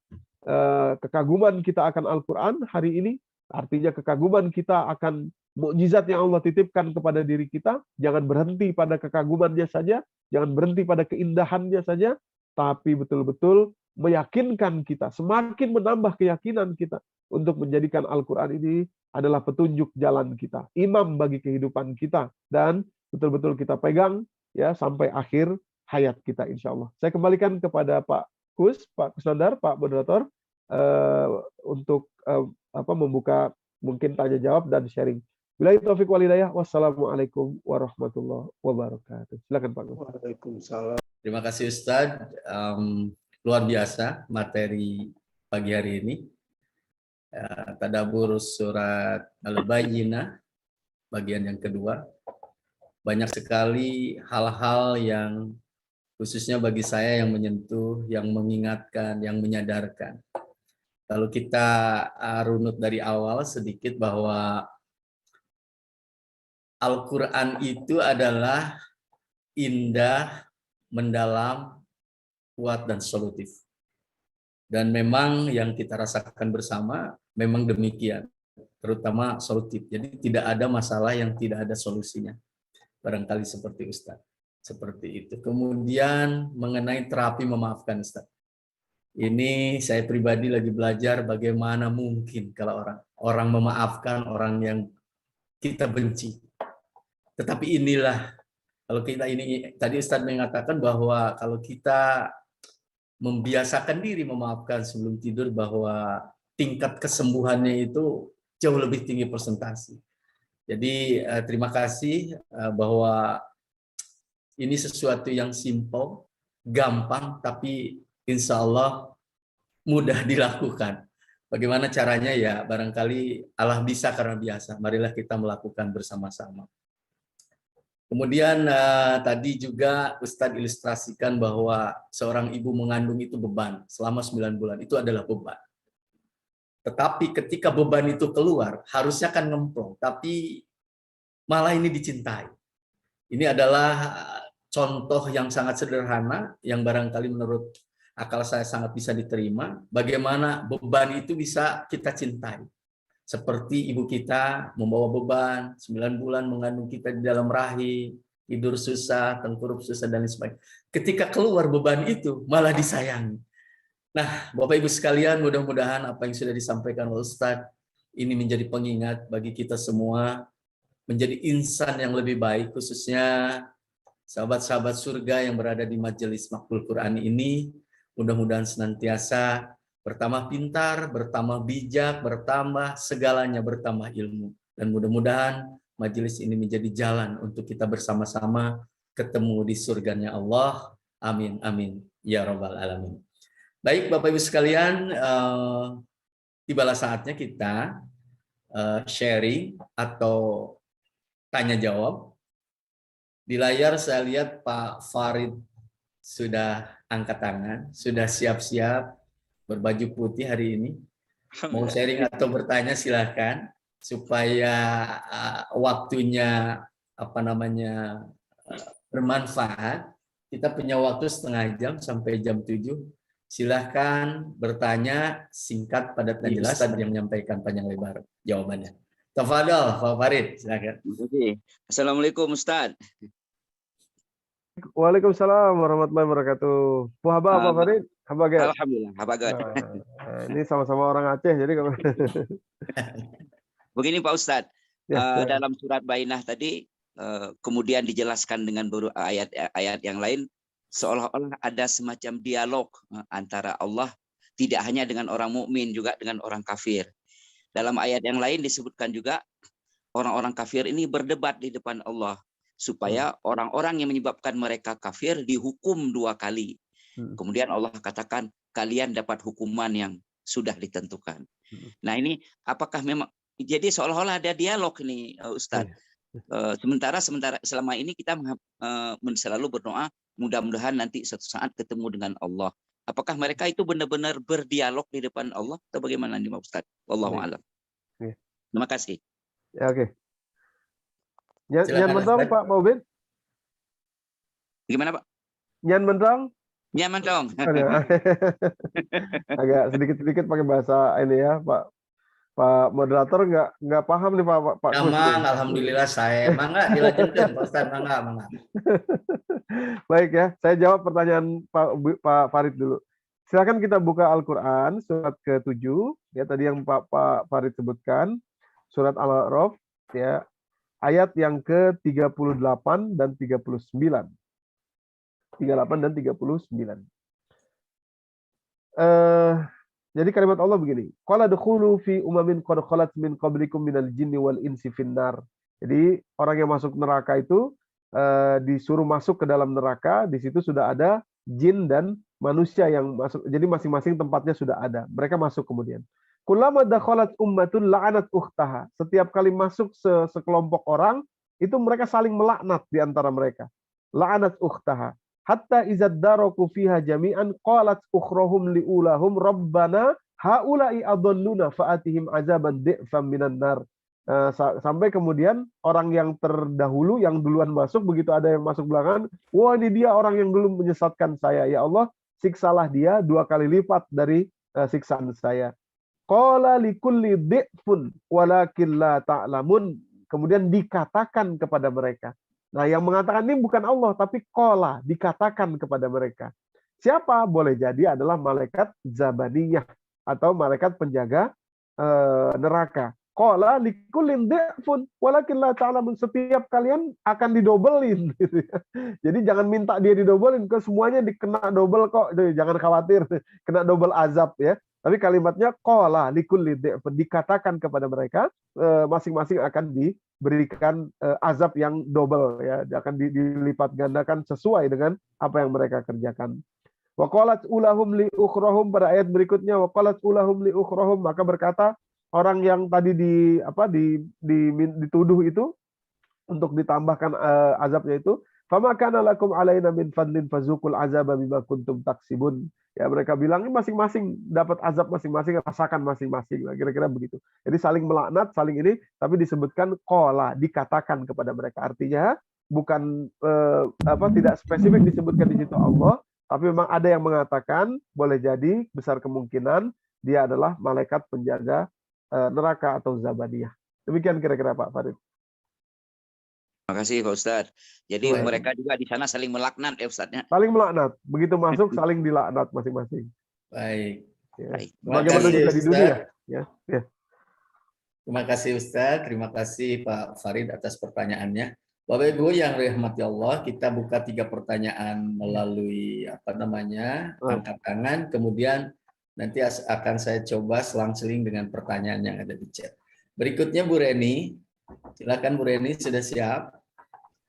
Ya, baik Pak Kus. Ya. Maaf saya di off kamera. Terima kasih ini Pak Ustadz. Saya mendengarkan apa yang dikatakan Pak Ustadz tentang Al-Bayyinah ini, jadi teringat ketika saya pertama kali masuk atau mengikuti program ini. Saya waktu itu bertanya kepada Pak Ustadz, saya ini masuk ke organisasi, tapi tiba-tiba ketemu orang yang itu bisanya itu gibah dan mencaci maki orang. Terus saya juga terkena gitu. Padahal saya perasaan enggak ada masalah gitu. Tapi kok orangnya tuh suka mencaci maki. Saya ingat betul Pak Doni itu, Pak Ustadz itu mengatakan, ya Ibu maafkan saja dan doakan. Masya Allah itu berat sekali Ustadz. Karena dia mencaci maki saya, tapi tiba-tiba saya suruh memaafkan dan mendoakan. Masya Allah itu berat, dan sampai saat ini pun kadang-kadang saya astagfirullahaladzim gitu ya, sering. Jadi itu ternyata ya, untuk menyembuhkan supaya saat tidak sakit hati itu maafkan dan doakan. Kemudian yang saya tangkap juga dengan surat Al-Bayyinah itu adalah, pertama, bukti yang nyata itu ternyata harus dibandingkan antara data dengan data, atau apple to apple, barulah saya mendapatkan bukti yang nyata bahwa ini adalah salah dan ini adalah benar. Begitu ya Pak Ustadz ya? Betul. Iya. Jadi dalam hal ini surat Al-Bayyinah mengajarkan kepada pakar hukum, pakar operasional riset, pakar peneliti dan sebagainya, bahwa untuk membuktikan ini salah dan ini benar itu betul-betul harus dibandingkan sebagaimana Allah membandingkan antara orang-orang kafir dan orang-orang mukmin. Barangkali itu kesan saya Pak Ustadz, hanya dengan dibukanya oleh ahli seperti Pak Ustadz ini, kita semakin terpesona gitu ya dengan Al-Quran ini. Itu saja Pak Ustadz. Terima kasih. Assalamualaikum. Waalaikumsalam warahmatullahi wabarakatuh. Luar biasa. Terima kasih Bu Reni. Ada tambahan Ustadz? Silakan disempurnakan. Iya, betul sekali Bu Reni. Jadi memang inilah kekaguman kita. Saya sering mengatakan bahwa Al-Quran itu adalah sumber ilmu, sumbernya. Jadi asarotin min ilmin, orang-orang yang berilmu, orang-orang ilmuwan ya, saintis gitu ya, yang terbiasa mengkaji data, mengkaji sumber data, menggali sumber data itu ya. Itu memang harusnya akan terkagum-kagum dengan Al-Qur'an ini, karena inilah yang membentuk pikiran atau membentuk pola pikir para penemu yang hasil temuannya itu kita nikmati sekarang, seperti yang pernah kita jelaskan mengenai komputer, Al-Khwarizmi, mengenai pesawat terbang, Abbas Ibnu Firnas, kemudian mengenai kesehatan, ya mengenai Al-Hazen itu ya, mengenai kamera obscura dan lain sebagainya. Mereka bisa seperti itu karena memang terlatih secara mendalam berpikir, dan itu semua diawali dari Al-Quran, ya, dari melihat Al-Quran, dari bagaimana cara Al-Quran itu menitipkan message di dalam message. Jadi meta pesan. meta message ya, meta analisis terhadap analisis ya, analisis terhadap diksi, analisis terhadap metadiksi ya, itu luar biasa sekali, dan itu adalah inti dari scientific mind ya, pikiran yang scientific ya. Demikian kira-kira Bu Reni. Terima kasih Pak Ustadz. Terima kasih. Alhamdulillah. Terima kasih Ustadz. Al-Quran itu indah, mendalam, solutif. Jadi semua jawabannya ada di dalam Al-Quran. Baik Bapak Ibu yang dirahmati Allah, satu pertanyaan terakhir di sesi yang pertama sebelum saya membacakan dari chat. Pak Budi Darminto, dipersilahkan Pak Budi. Silakan Pak, di mute-nya dipijit dulu Pak. Ya. Baik. Iya, kelupaan. Iya, terima kasih. Assalamualaikum warahmatullahi wabarakatuh. Waalaikumsalam. Tertarik sekali mengenai memaafkan ya. Itu sangat saya sendiri sudah mencoba gitu ya, yang sederhana gitu di jalan seperti Ustaz sampaikan gitu kan. Yang tadinya bisa sebel, ada yang melalui, ada yang melanggar. Kemudian dengan memaafkan itu memang enak gitu, memang enak. Nah, tapi saya merasa belum puas gitu dengan kedalaman kemaafan saya gitu. Dulu pernah mencoba untuk kesyukuran gitu ya, ada yang mensyaratkan sampai 100 kesyukuran dicatat gitu kan. Itu pun saya merasakan masih di pikiran gitu loh. Artinya belum benar-benar sampai ke dalam, mungkin istilahnya ada kolbu, ada apalah gitu kalau orang tasawuf gitu bahasanya gitu. Nah, mungkin ada metode lain untuk memaafkan ya, untuk memaafkan gitu. Karena saya juga udah merasakan bahwa jangan hanya yang spontan-spontan di jalan gitu kan. Dan juga saya merasakan bahwa dengan memaafkan orang lain itu lama-lama akan memaafkan diri sendiri juga. Ada itu justru yang saya inginkan, mungkin ada sesuatu yang istilahnya di masa lalu bikin kesedihan gitu, trauma itu mungkin akan sampai ke sana. Nah, tapi bagaimana caranya, mungkin ada tips-tips dari Ustadz. Demikian, Assalamualaikum warahmatullahi wabarakatuh. Waalaikumsalam warahmatullahi wabarakatuh. Langsung Ustadz. Ya, baik, terima kasih Pak Budi. Jadi memang betul kenapa kita harus memaafkan orang itu, karena itu akan berdampak sama diri kita gitu ya. Quran surat ketiga ayat 133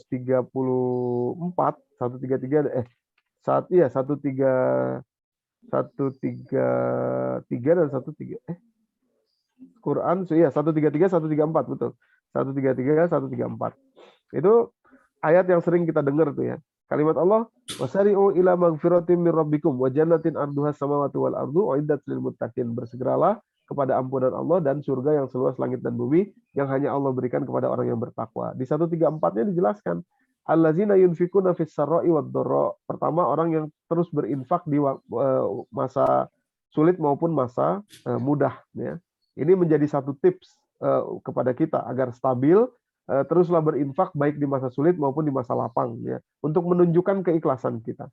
Kemudian wal kaziminal ghaiza, mampu menahan marah. Nah, yang menarik adalah yang terakhir, wal afina anin nas, orang yang memaafkan manusia. Jadi kalimat manusia di situ Allah pilih. Sayang sekali kalau diterjemahan diartikan memaafkan orang lain. Nas itu diartikan orang lain, padahal nas di situ kalau diartikan saja memaafkan manusia. Ya, di dalam terjemahan itu kalau dituliskan sesuai letterluck-nya ya, sesuai bahasa Arabnya, nas itu kan artinya manusia. Wal afina anin nas, dan memaafkan manusia. Dari situ kita bisa memahami bahwa ada manusia pertama yang sebetulnya butuh kita maafkan paling banyak, yaitu diri kita sendiri. Itu sebabnya manusia. Nah, yang kedua pemahamannya adalah orang yang kita maafin, orang lain yang kita maafin itu sama kita, sama-sama manusia. Jadi begitu kita maafkan dia, kita sedang belajar memaafkan diri kita sendiri. Karena sama-sama manusianya. Maka itu selalu tipsnya adalah ketika kita akan memaafkan orang, selalu yang harus kita camkan adalah ayat ini 134 ini, bahwa sebetulnya kita maafin dia. Yang untung tuh bukan dia. Yang untung tuh kita. Benefitnya untuk kita. kan sulit karena kita pikir enak banget dia udah begini udah begitu, gue suruh maafin gitu ya. Kan gitu ya, enak banget dia kalau udah begitu. Nah, kok kita suruh doain yang terbaik justru untuk dia, udah dia begini udah dia begitu ya, dan lain sebagainya. Yang harus kita ketahui adalah benefitnya bukan untuk dia tapi untuk kita Bapak Ibu. Nah itu tips yang sederhana sekali. Saya juga begitu kadang, waduh kok maafin ini udah begini banget. Tapi ingatlah bahwa benefitnya untuk kita. 134 dari surat Ali Imran. Ya. Kalau begitu akhirnya kita termotivasi. Oh iya ya. Dan itu langsung loh Pak, langsung. Begitu kita bisa memaafkan ini yang paling dalam ya, yang paling takut kita sentuh itu memori, gitu ya. Begitu kita buka memori itu dan begitu kita hamparkan di hadapan kita, kemudian sayangi betul itu si oknum atau orangnya itu. Seperti sebagaimana kita menyayangi diri kita, lepaskan itu, wah betul-betul luar biasa, hasilnya luar biasa. Ya. Ini benefitnya untuk kita. Itu tipsnya Pak Budi. Baik. Oke, terima kasih Ustadz. Terima kasih Pak Budi. Kuncinya Ustadz ya adalah benefitnya, untungnya, profitnya adalah untuk kita. Itu kuncinya. Sehingga kalau objeknya atau fokusnya terhadap orang lain, benefitnya biasanya kurang attention. Tapi kalau profitnya untuk kita, keuntungan kitanya biasanya akan lebih ini. Mudah-mudahan Pak Budi dan kita semua, termasuk saya, bisa sering-sering memaafkan orang-orang yang pernah menyakiti kita. Baik, Bapak Ibu yang dirahmati Allah, kita pindah ke ruangan chat. Ya. Ada ruangan chat, ada Pak Yudiwanti Wahyu. Mohon sabar dulu yang di di Zoom. Ada pertanyaan. Assalamualaikum Pak Ustadz. Alhamdulillah, syukran, jazakumullah khair tausiahnya. Dalam Quran surat Nuh 28, Allah mengizinkan kita berdoa. Dan janganlah engkau tambahkan kepada orang-orang yang zalim kecuali kebinasaan. Pertanyaannya, apakah dapat dimaknai boleh mendoakan buruk kepada orang yang zalim secara personal kepada kita? Itu pertanyaan dari Pak Yudi. Silakan Ustadz dijawab dulu. Ya, baik. Terima kasih Pak Yudi. Jadi surat Nuh ayat 28 itu termasuk ayat yang mansukhoh ya, yang sudah dinasah. Jadi artinya dia tidak berlaku lagi Pak Yudi, ketentuannya ya. Tidak berlaku lagi. Tapi kenapa masih ada ayat itu? Sebagaimana Quran surat ke-4 ayat ke-43, ya, surat An-Nisa ayat 43, juga ayat mansukhoh, ayat yang sudah tidak berlaku lagi hukumnya, 43 ya.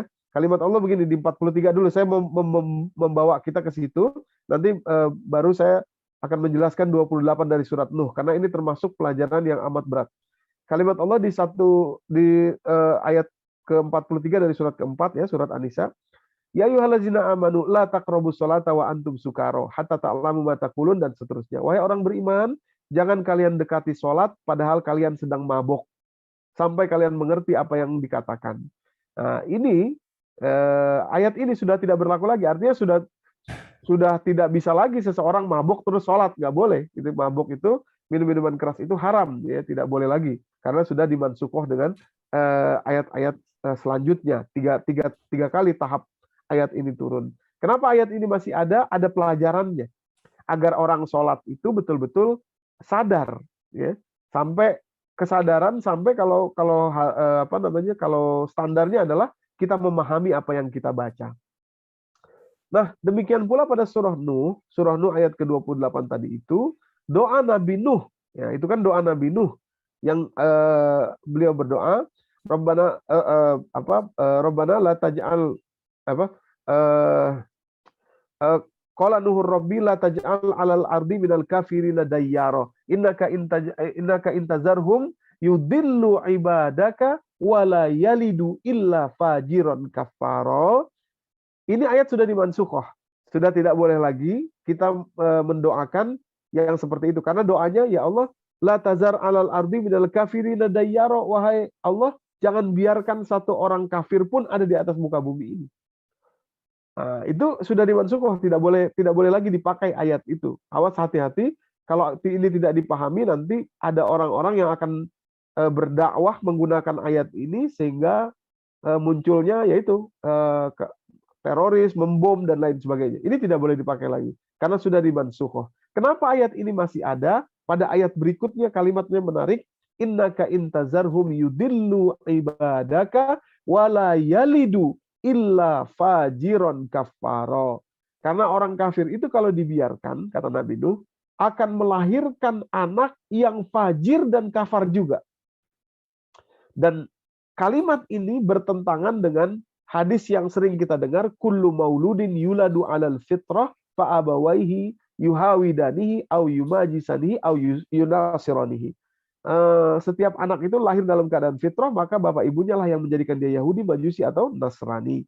Nah, itu sering kita dengar hadisnya sahih. Kenapa kemudian pada ayat ini ada kalimat orang-orang kafir akan melahirkan anak yang juga fajir dan kufur? Disitulah penelitian dilakukan, rupanya Bapak Ibu yang dirahmati Allah, ada yang namanya inherited trauma. Nah, ini bagian penelitian yang juga menarik ya, yang insya Allah juga akan kita kaji bersama dengan tim yang nanti insya Allah akan kita perbaharui terus ya. Jadi ayat ini menunjukkan satu ilmu yang amat mendalam dalam dunia psikologi, namanya inherited trauma. Trauma yang terwariskan. Ada trauma-trauma dalam kehidupan manusia yang dia tuh nggak tahu dari mana asal trauma ini. Ya, itu banyak kasusnya dan itu diwariskan dari sebelumnya. Ya, jadi dari kakeknya, mungkin dari neneknya, dari buyutnya, ya itu diwariskan 2 atau 3 generasi berikutnya, lompat dan lain sebagainya. Sudah dilakukan penelitian dan lain sebagainya. Ada buku-buku yang sudah terbit tentang hal itu. Jadi advance betul Al-Quran ini. Sampai ke permasalahan yang sekarang ini baru di dunia psikologi, itu Al-Quran sudah ada. Yaitu dalam mansukhoh ayat ini. Ya. Salah satu buku yang menarik itu, ya judulnya It Didn't Start With You. Jadi covernya putih, ya. It Didn't Start With You. Ditulis oleh Mark Wolin namanya. Ya. Bahwa ada trauma-trauma yang tidak dimulai oleh diri kita. Ya. Tapi trauma warisan. Itulah inherited trauma. Ya, jadi ayat ini bicara tentang inherited trauma. Demikian kira-kira. Masya Allah, luar biasa. Sekali lagi, Al-Quran itu adalah indah, mendalam, kuat, dan solutif. Semua jawabannya ada di Al-Quran. Pak Yudi, semoga terpuaskan atau tidak terpuaskan sehingga bisa bertanya lagi. Berikutnya Ustadz dari chatroom masih Pak Cahyo, ada 2 pertanyaan. Assalamualaikum Ustadz, semoga Ustadz Doni dalam keadaan sehat selalu, amin ya robbal alamin. Izin bertanya, pertanyaan pertama, apakah Nabi Yusuf menjadi kisah terbaik pemaaf dengan ketulusan yang sangat tinggi, mengingat dizalimi oleh saudara-saudaranya sendiri, kaitannya dengan surat Yusuf ayat 3. Betul sekali. Kami menceritakan kepadamu, ya Muhammad, kisah yang paling baik dengan mewahyukan Al-Quran ini kepadamu. Dan sesungguhnya engkau sebelum itu termasuk orang yang tidak mengetahui. Ya. Pertanyaan kedua, sekalian Ustadz, dalam Al-Bayyinah ayat 6, penggalan tulisan Arabnya tertulis Finari Jahanama Khalidina Fiha, tanpa abada. Apakah itu berarti orang kafir dan musyrik tidak selamanya di neraka, Ustadz? Silakan. Baik. Terima kasih. Pertanyaan pertama betul sekali. Tadi disebutkan ayatnya nahnu nakussu 'alaika ahsanal qasas pada ayat ketiga dari surah ke-12 itu ya. Surah Yusuf itu. Kami akan membacakan kepada engkau Muhammad ahsanal qasas, sebaik-baiknya kisah. Jadi kalau ditanya kisah apa yang terbaik? Kisah Yusuf. Kisah Yusuf karena di situ ada semua di situ. Termasuk kisah beliau memaafkan, itu adalah kemaafan terbaik ya. Itu luar biasa memang kisah Nabi Yusuf ini. Makanya saya kalau doakan mudah-mudahan kalau punya uang ya atau punya duit dan mungkin ada yang mensponsori, saya kepingin membuat film ya yang menggali dari kisah Nabi Yusuf. Karena pelajaran itu luar biasa ya. Supaya anak-anak milenial itu yang nonton itu ngerti ya, dan itu terambil dari surah Yusuf ini banyak sekali, luar biasa. Nggak cukup 3 hari rasanya kalau ingin mengupas surat Yusuf itu ya, bagaimana kedalaman isinya itu. Nah, termasuk di dalamnya memaafkan tadi. Maka itu kalimat Allah, nahnu nakussu 'alaika ahsanal qasas, sebaik-baiknya kisah ya. sebaik-baiknya kisah. Kisah terbaik adalah kisah Nabi Yusuf alaihissalam, termasuk cara beliau memaafkan saudara-saudaranya. Kemudian pertanyaan kedua mengenai apa tadi ya Pak? Lupa saya. Al-Bayyinah Ya. ayat 6. Ya. Betul.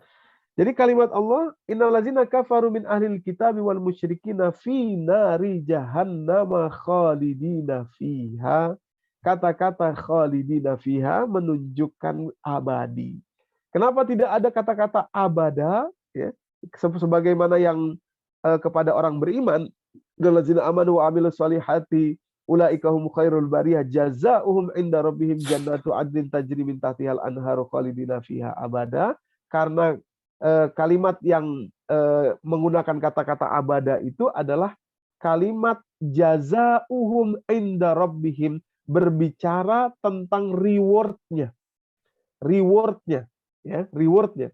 Kalau orang kafir tadi berbicara tentang kondisi mereka yang abadi. Nah sekarang yang khalidina fiha, tetap akan ada di situ. Nah kalau kalau jannati adlin tajri min tahtihal anhar itu bicara tentang jannahnya. Jannahnya itu abadi dan mereka tinggal di dalamnya khalidin selama-lamanya. Jadi yang satu selama-lamanya, yang satu abadi. Kenapa? Karena ini bicara tentang surganya. Surganya tuh permanen apa nggak permanen gitu ya kira-kira ya. Kalau ada bangunan misalkan, ini bangunan permanen apa bangunan tidak permanen. Nah ini bicara tentang surganya itu permanen, abada ya, bukan bicara tentang khalidinnya. Kalau khalidinnya selama-lamanya sama, orang yang masuk neraka sama selama-lamanya, orang masuk surga selama-lamanya. Demikian kira-kira. Baik, terima kasih Ustadz, sangat jelas. Pertanyaan masih dari chatroom, berikutnya dari Pak Bambang. Bismillah, Assalamualaikum Ustadz. Mohon pencerahan, kalau yang membuat jengkel atau marah itu adalah teman yang sudah meninggal dan kebetulan bukan non-muslim, bagaimana caranya? Karena mendoakan kebaikannya juga sudah tidak boleh kan untuk orang yang non-muslim. Silakan Ustaz. Baik. Yang membuat jengkel non-muslim tapi sudah meninggal gitu ya. Ya doakan saja anaknya. Itu kan masih bagian dari dia kan, artinya masih ya setidak-tidaknya keturunannya bisa dapat hidayah gitu misalkan. Itu juga itu juga bisa gitu. Oh iya Mas. Jelas makasih banyak. Ya. Berarti kalau orang tuanya sudah meninggal, ke Bambang doakannya keturunannya mudah-mudahan dapat hidayah dan bisa. Amin ya. Amin. Ya. Paham, makasih. Baik. Terima kasih Bapak Ibu yang dirahmati Allah. 3 pertanyaan dari chatroom. Sekarang kita berpindah lagi, silakan. Kalau yang ada mau bertanya atau sharing, silakan angkat tangan. Sementara belum terlihat yang mengangkat tangan, sambil menunggu yang angkat tangan, masih dari chatroom. Berikutnya, oke, ada Pak Rusdianto ya. Silakan Pak Rusdianto dulu. Silakan Pak. Ya, terima kasih. Assalamualaikum warahmatullahi wabarakatuh. Waalaikumsalam. Terima kasih Pak Moderator yang telah memberikan waktunya. Pak Ustadz, surat Al-Bayyinah ini termasuk favorit saya ketika saya jadi imam, terutama sholat isya. Kalau sholat subuh Al-Fajr. Nah, kalau kita amati tadi pada ayat pertama itu lengkap Ustadz. Am yakunil ladzina kafaru min ahlil kitabi wal musyrikina. Sedangkan yang keempat, selain pakai ilah, kalau tadi hatta sekali pakai ilah, tapi tidak ada wal musyrikina. Innal ladzina kafaru min apa yang keempat? Wa ma tafarraqal ladzina utul kitab. Tidak ada wal musyrikina. Di situ. Kenapa tidak memakai musyrikina? Mungkin Ustadz bisa menjelaskan. Hanya barangkali konfirmasi apa ingin saya mintakan konfirmasinya. Kalau analisa saya, karena kalau musyrikin ini kan tidak ada pegangan kitabnya. Sedangkan kalau ahli kitab ada pegangan kitabnya, sehingga kemudian terjadi perpecahan. Sekarang musyrikin tidak berdasarkan tutul kitab gitu. Terima kasih Ustaz, mohon penjelasannya. Assalamualaikum. Terima kasih Pak Rusdi. Pak Rusdi sekarang ada di mana Pak? Daerah mana? Saya di Jatiwaringin, Pak. Tidak gempa kan Pak? Tidak gempa. Soalnya gambarnya goyang-goyang. Baik, bercanda Pak. Baik, Pak Rusdi. Silakan Pak Ustadz ditanggapi. Ya betul. Baik, terima kasih Pak Rusdi. Jadi inilah sebagian mufassir menjelaskan kata-kata min, ya, min di dalam ayat yang pertama itu lam yakunil lazina kafaru min ahlil kitabi wal musyrikin. Kata-kata min di situ mayoritas mufassir menunjukkan bahwa tidak semua dari ahli kitab itu yang musyrik, dan tidak semua orang musyrik itu yang bagian dari ahlul kitab. Kemudian yang kedua, tidak semua mereka tidak mengikuti. Nah, sebagian nanti beriman, maka itu tafarruq pada ayat keempatnya. Jadi kuncinya ada di kata-kata minnya. Ya, min itu kan bagian, ya, atau di dalam bagian. Jadi lam yakunil lazina kafaru min ahlil kitabi wal musyrikin. Wal musyrikin. Nah, maka itu pada ayat keempat seperti Pak Rusdianto tadi sampaikan, wa ma tafarraqal lazina utul kitaba illa mim ba'di maja. Tidak ada lagi kata-kata musyriknya, karena yang tafarruq atau berpecah belah itu adalah termasuk orang-orang ahli kitab. Artinya musyrik dari dalam ahli kitab, ya, yang kufur di dalam ahli kitab, mereka yang tafarruq. Mereka yang tafarruq. Nah, orang-orang musyrik yang disebut pilihan kedua, maksudnya begini, pilihan kedua setelah kata-kata min itu diartikan bagian dari ahli kitab, jadi musyrik bagian dari ahli kitab. Pilihan kedua adalah bagian dari dalam ahli kitab dan bagian dari orang musyrik. Jadi ada dua golongan, tapi di dalamnya ada sebagian orang, di dalamnya ada sebagian orang. Ya. Kenapa yang tafarruq itu hanya orang-orang ahli kitab saja, yang berpecah belah itu hanya orang-orang ahli kitab saja? Pilihan kedua dari penjelasannya adalah karena hanya orang ahli kitab saja yang sebagian beriman, sebagian tidak. Kalau orang-orang musyrik, ya mereka beriman atau tidak sama sekali, gitu. Tapi mereka tidak terpecah. Ya, karena yang pertama berbicara tentang kekufurannya, yang kedua berbicara tentang keterpecahannya atau tafarruknya, ya, berpecah belah di antara mereka. Ya. Demikian kira-kira Pak, ya, Pak Rusdianto. Baik, terima kasih Pak Ustadz. Sekarang sudah jam 7. Barangkali Pak Ketua kita tutup dengan 2 pertanyaan dari chatroom. Sekarang pertanyaan datangnya dari Umi Jakia. Assalamualaikum warahmatullahi wabarakatuh Pak Ustadz. Bagaimana pandangan Pak Ustadz tentang kasus yang merebak sekarang ini di beberapa tempat institusi Islam di negara kita? Apakah bahkan kasus seperti itu bias diaplikasikan Quran Surat Bayyinah ini?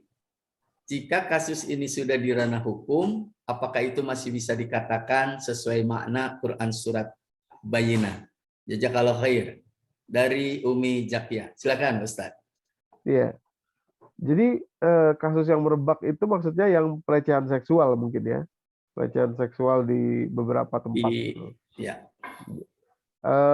Kaitannya dengan surah Al-Bayyinah, saya pikir hanya bisa dikaitkan karena mereka tidak memegang Al-Quran itu saja. Jadi memegang Al-Quran itu tidak hanya secara kognitif, tapi juga secara keseluruhan mengaplikasikan, mengamalkan. Jadi orang yang tidak mengamalkan Al-Quran tentu saja, walaupun dia mengajarkan atau dalam institusi yang disebut dengan boarding school dan lain sebagainya, tapi tetap saja Al-Qurannya tidak diamalkan, ya sama saja gitu dimanapun institusi itu berada gitu. Jadi saya pikir hanya itu saja kaitannya, selebihnya nggak ada yang terlalu terkait kepada hal tersebut ya. Kira-kira begitu. Terima kasih Pak Ustadz. Ada pertanyaan juga dari Bu Kustin, tapi sepertinya pertanyaannya mirip-mirip dengan dari Umi Jakia. Pertanyaan terakhir, izin Pak Ketua Pak Ustadz, dari Pak Rudi Karjono. Assalamualaikum Pak Ustadz. Semoga Ustadz selalu sehat. Amin. Apakah semua hal bisa dimaafkan Ustadz? Mohon pencerahan. Oh, baik. Semua hal itu artinya perlakuan manusia ya, yang mungkin dimaksud Pak Rudi ya. Tentu saja bisa, Pak. Ya, tentu saja bisa dimaafkan. Allah pun begitu kepada manusia. Selama dia belum wafat, apapun itu dimaafkan. Syirikkah, apakah itu pokoknya selama belum wafat, selama belum menyentuh nyawanya belum sampai ke tenggorokan bisa dimaafkan. Jadi kalimat Allah dalam surah Az-Zumar itu ayat 53 ya. Qul li ibadiyallazina asrafu ala anfusihim la taqnatu mir rahmatillah innallaha yaghfiruz dzunuba jami'a innahu huwal ghafurur rahim. Allah memaafkan semuanya. Apapun bisa Allah maafkan ya. Jadi seperti itu pula lah kita. Ya, jadi kita bisa memaafkan. Semuanya bisa dimaafkan. Ya, enggak ada yang nggak bisa. Kalau Bapak perhatikan ada kisah-kisah di luar negeri itu ada anaknya terbunuh gitu ya. Dibunuh oleh seorang preman atau apalah itu ceritanya itu di sidang itu. Ya, begitu di sidang dia bilang saya maafkan orang ini gitu ya. Kebetulan orang muslim di Amerika tuh akhirnya masuk Islam, belajar anaknya si pembunuh ini gitu ya dan diangkat menjadi anak. Ya, itulah contoh dari bagaimana memaafkan dan menyayangi tadi itu ya. Baik. Nah, gitu. Baik. Itu demikian kira-kira. Intinya Pak Rudi atau Pak Budi ya, semua bisa dimaafkan. Baik Bapak Ibu yang dirahmati Allah, Pak Ustadz yang kami hormati, Pak Ketua, tibalah kita di penghujung acara kajian Majelis Makbul Qur'ani yang ke-103 pada hari ini. Alhamdulillah berjalan dengan lancar. Terima kasih atas atensinya. Terpantau hadir kurang lebih sekitar 350 orang pagi hari ini. Mudah-mudahan semua teman-teman, sahabat-sahabat MMQ, Allah selalu jaga, selalu berikan kesehatan, dan akhirnya kita sekali lagi bisa bertemu suatu saat di surganya Allah Subhanahu wa Ta'ala. Amin ya Rabbal Alamin. Sebelum saya tutup, izinkan saya quote pada pagi hari ini dari materi Ustadz. Apabila Anda ingin bahagia, maka maafkan dan sayangilah semua manusia, termasuk diri kita sendiri. Terima kasih. Wabil taufiq wal hidayah. Assalamualaikum warahmatullahi wabarakatuh. Kembali ke